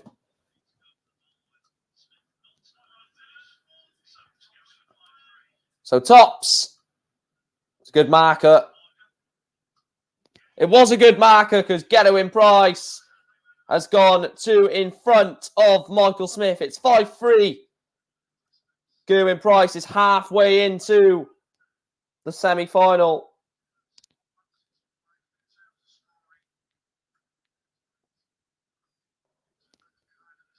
Yeah, Gerwin nearly lost to Jamie Hughes.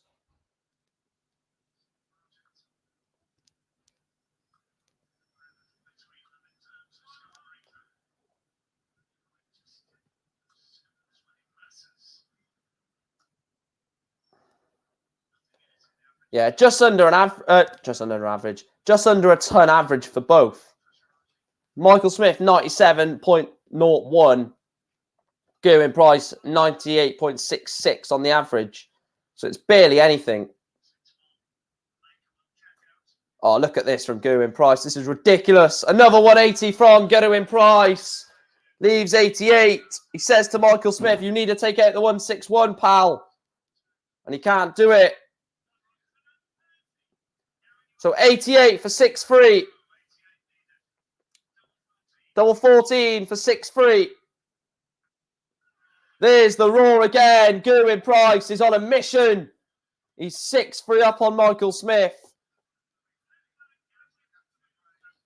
He's just broken the Smith throw again. He's now throwing for a 7-3 lead.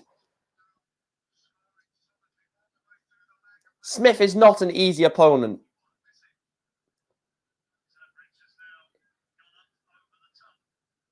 He's not an easy opponent. If he was an easy opponent, how is he the world number 5 and a two-time World Championship finalist? Premier League finalist. Match play finalist. UK Open semi-finalist. Shanghai Masters champion, don't forget. I had to get that in.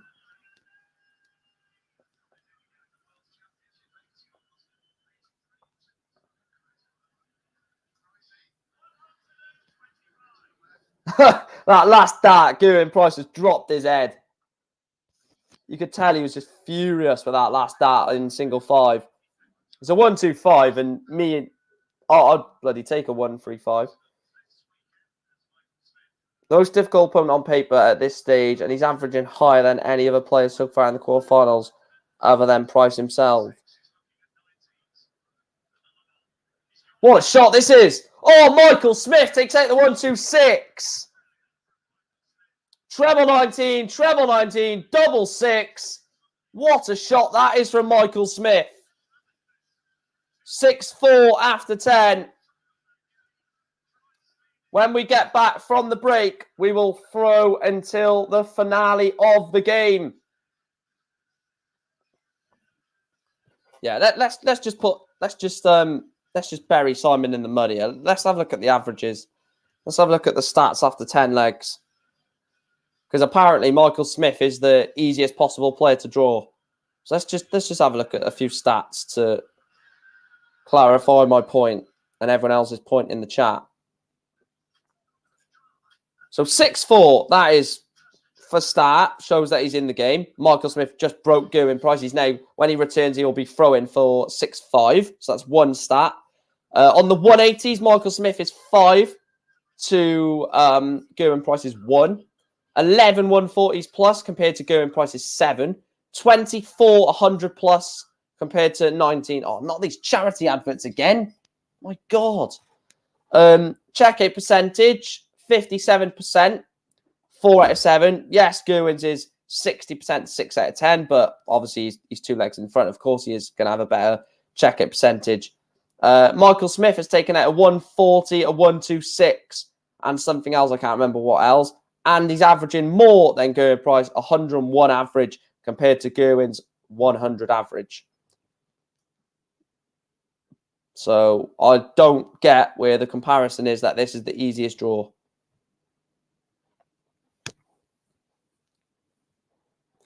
I know averages aren't everything, especially with a bottler like Smith, but he is still probably the most difficult quarterfinal Price could have had.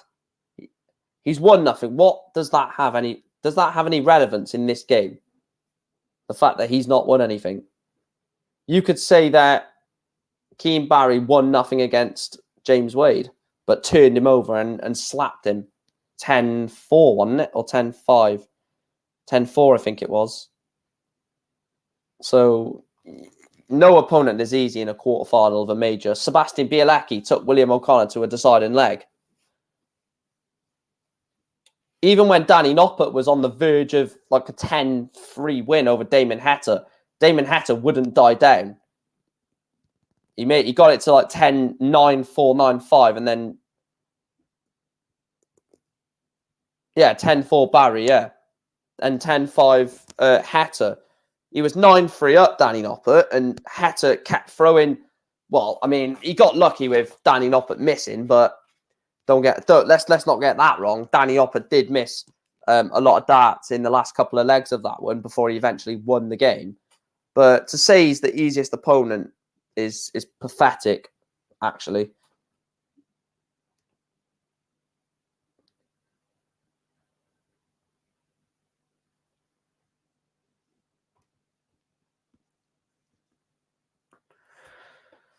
You think it'll be a Price Barry final? I'm not giving anything away for my I'm not giving anything away for my semi-final draw predictions, because I've got my draw predictions here of who I think is going to be in the not in the semi-finals, but who I think is going to get drawn against each other.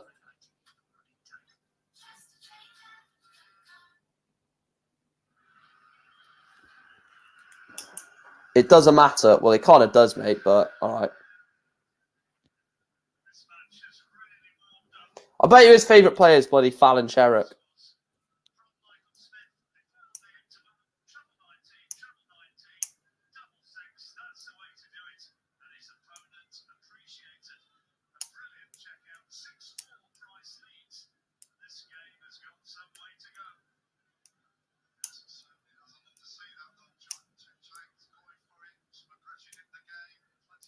Literally everyone even on ITV are literally saying how well Smith is playing in this match. But yeah, Simon's probably not even watching the game, are you, Simon? Wouldn't be surprised if he's just sat at home, just found this and wanted to be a troll. Dave Chisnell. Again, someone else has won fuck all.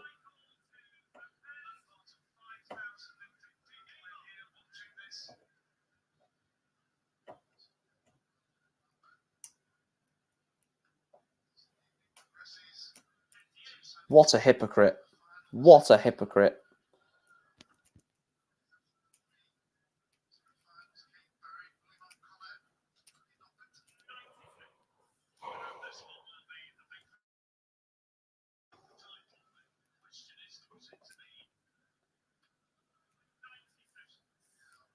The irony, yeah.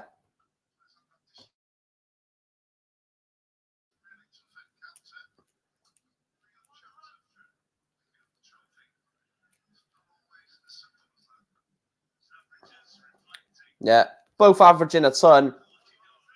It's a good quarterfinal, this. Oh, this is brilliant. I reckon this could go down as a classic match. You know, one of those classic matches that they watch over and over again. Because they're both playing brilliantly.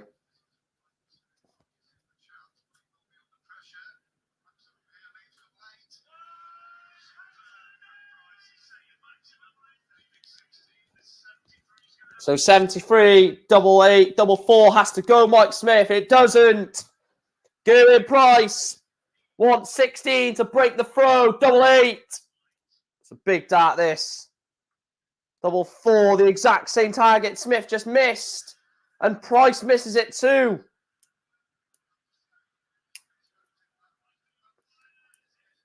Michael Smith comes back for the same target. Double 4.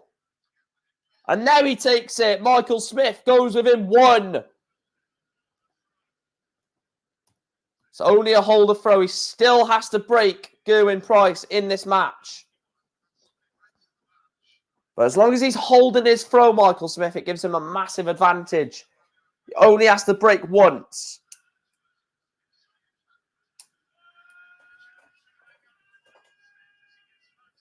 Well, you're the one that's going to fuck off, mate. So bye. See you later.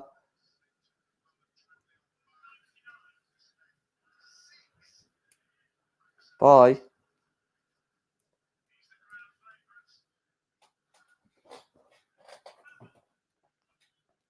I mean, I'm all for opinion. I'm not banning him. I'm not getting rid of him because we're not accepting his opinion, but his opinion was wrong. Like,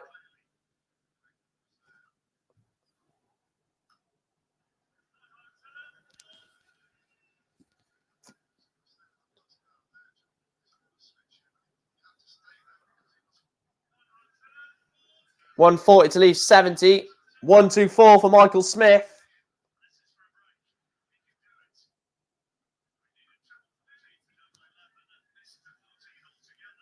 So 70 for 7-5. I want this game to end quickly so I can watch the Man United game. 60. 20 for Tops. Tops for Price.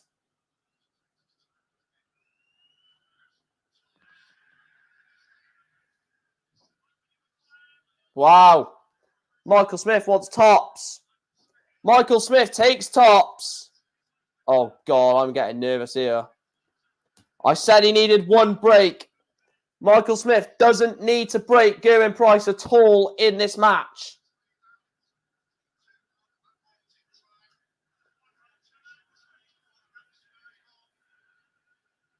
I did say yesterday or the day before that Gerwyn Price has this in his locker.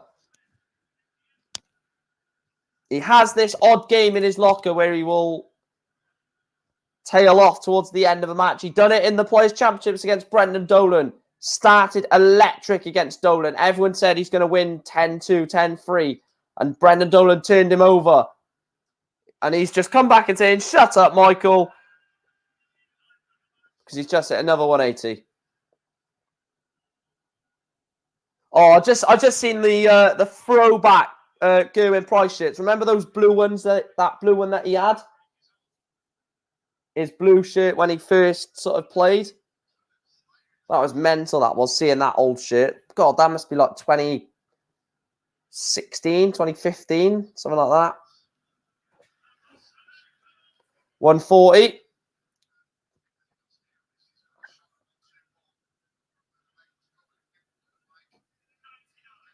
$99 from Gerwyn Price.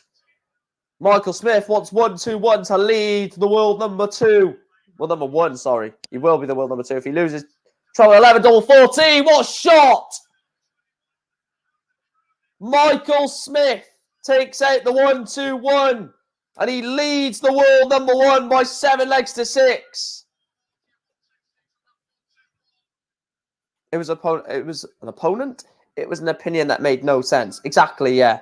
If it made sense, then fair enough. I could at least say, well, maybe we were a bit wrong doing that, mate, but...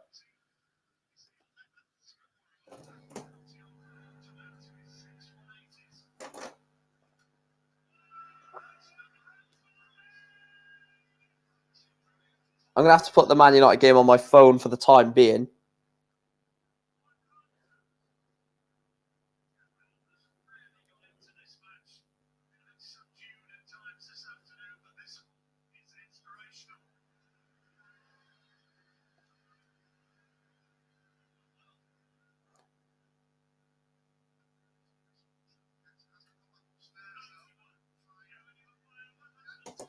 One 1-4-1.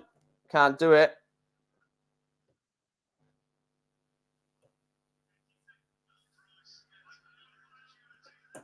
The 170 for Michael Smith. It's not going to go.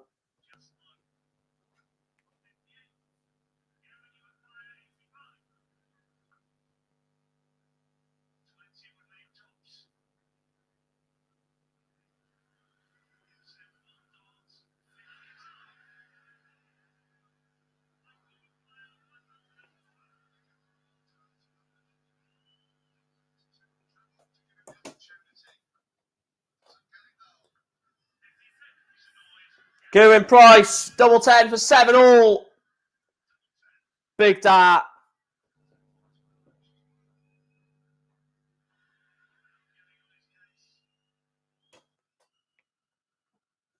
Double 5. He won the Worlds on this. No. Gerwyn Price. 56 for 8-6. Michael Smith. Michael Smith is 2 away from a UK Open semi-final.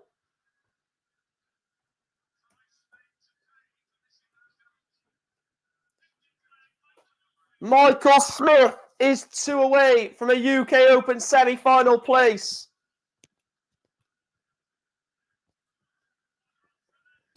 Gerwyn Price needs to win The next 4 out of the next 6.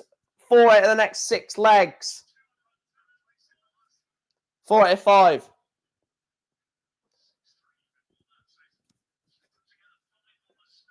Oh, God. No, no, it's happening. It's actually happening.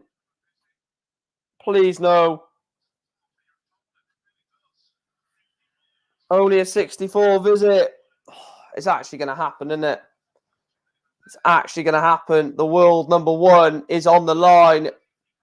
Peter Wright is watching this game closely.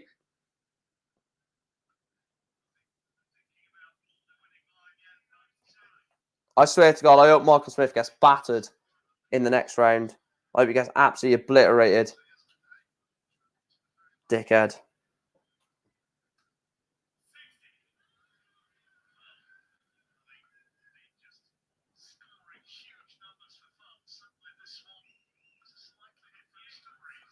$58 to leave 140. The fish to go within 1. No way. Surely not the ball.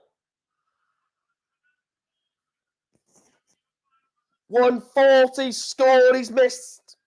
Well, I wouldn't say he's missed the ball because it was an awful effort. Price is absolutely fuming. Double 15. Is he going to go straight for it?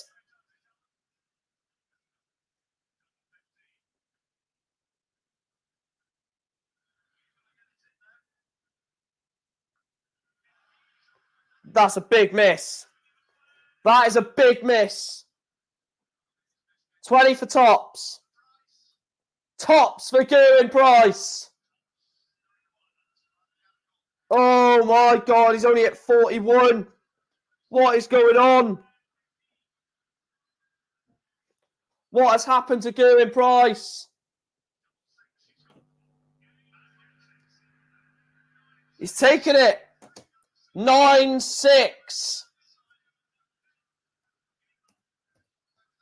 Michael Smith is 1 away from beating Gerwyn Price. That's a great 180 from Price.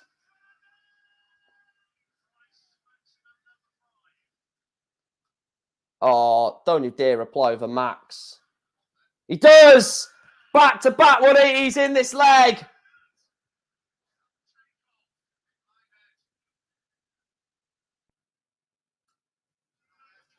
Only 95. Michael Smith is on a 9. He's not now. Advantage Michael Smith.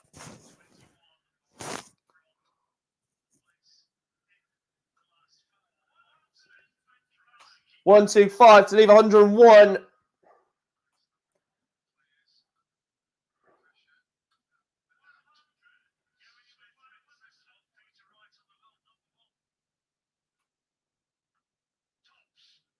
Tops for Gerwyn Price. Big, big dart.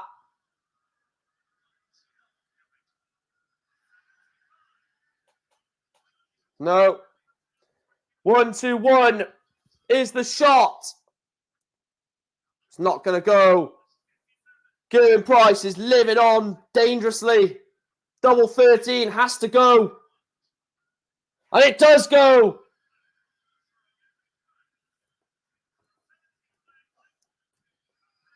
Gerwyn Price is making life difficult. But I'm not saying anything, but this game could take a major turn for Price. Oh, that from Michael Smith is just that first dart. 137.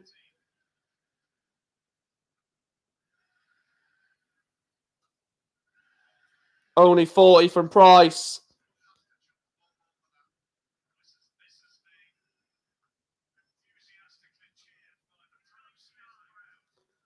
$99. Needs a big shot. Needs a massive shot. Oh, is that second dart? Get her in.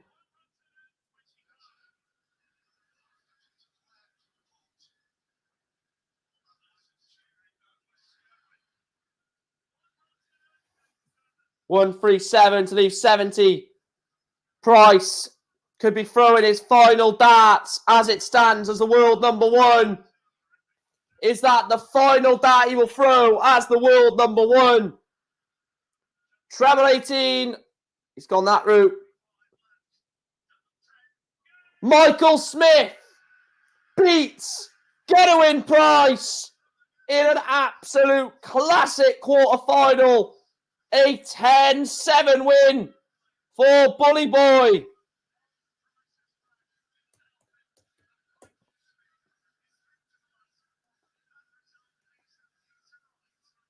Oh, Peter Wright is the world number one.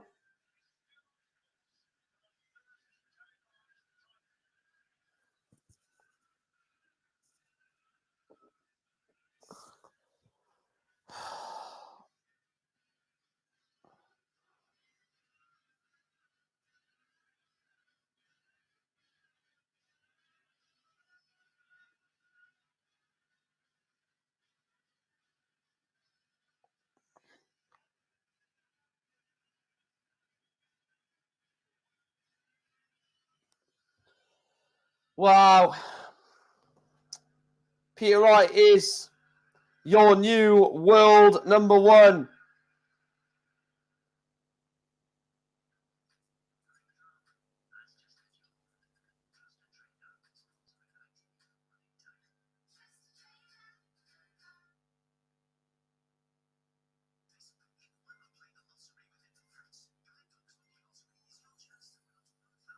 Oh.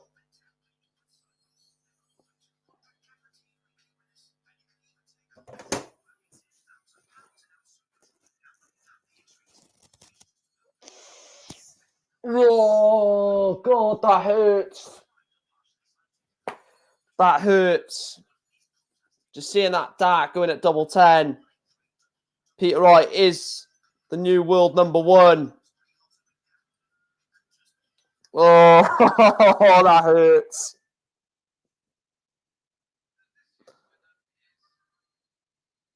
Ow.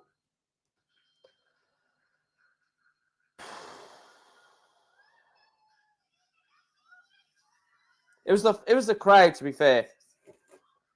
It was the crowd bloody putting Gerwyn Price off. Who the fuck do they think they are? Right, I'll quickly run through the draw. Run through the results, and then I'll quickly give you my semi-final draw predictions. So, I literally can't say anything. Keane Barry was a 10-4 victor, first of all, on James Wade. Then it was Sebastian Bialacki that took William O'Connor to a last leg decider, winning that one 10-9. William O'Connor, that was. Danny Noppert was very, very good in a 10-5 win, over Damon Heta. It wasn't the Damon Heta we were accustomed to seeing, but it was a 10-5 win in that one. And then we have just seen Michael Smith beat Gerwyn Price by 10 legs to 7.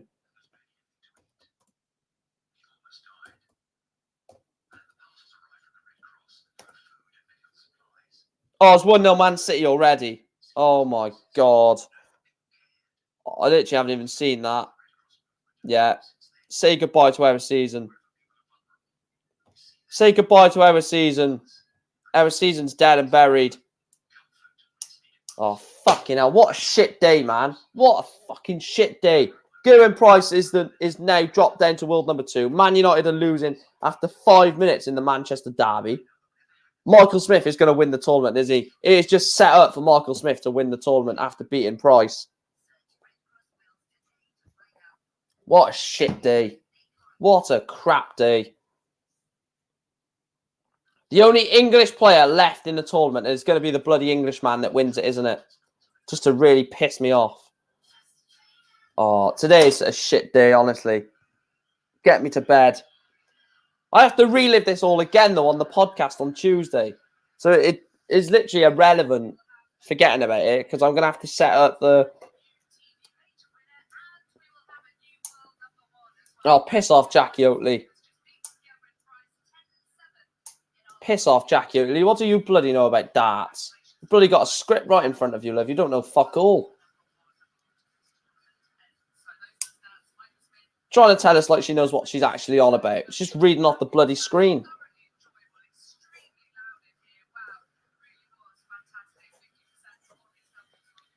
If only she actually knew what she was on about, eh?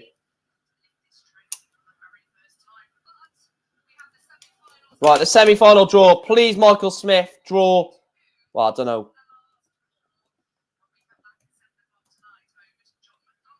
Right, the semi-final draw, and then I'll be wrapping this stream up until 7 p.m.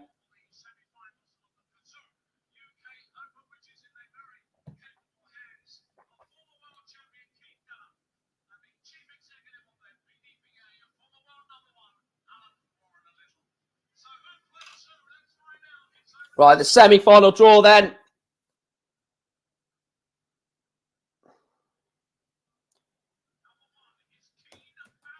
Keane Barry will play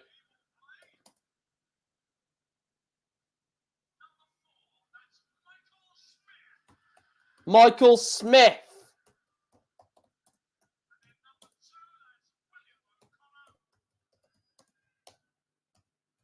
And William O'Connor will play Danny Noppert.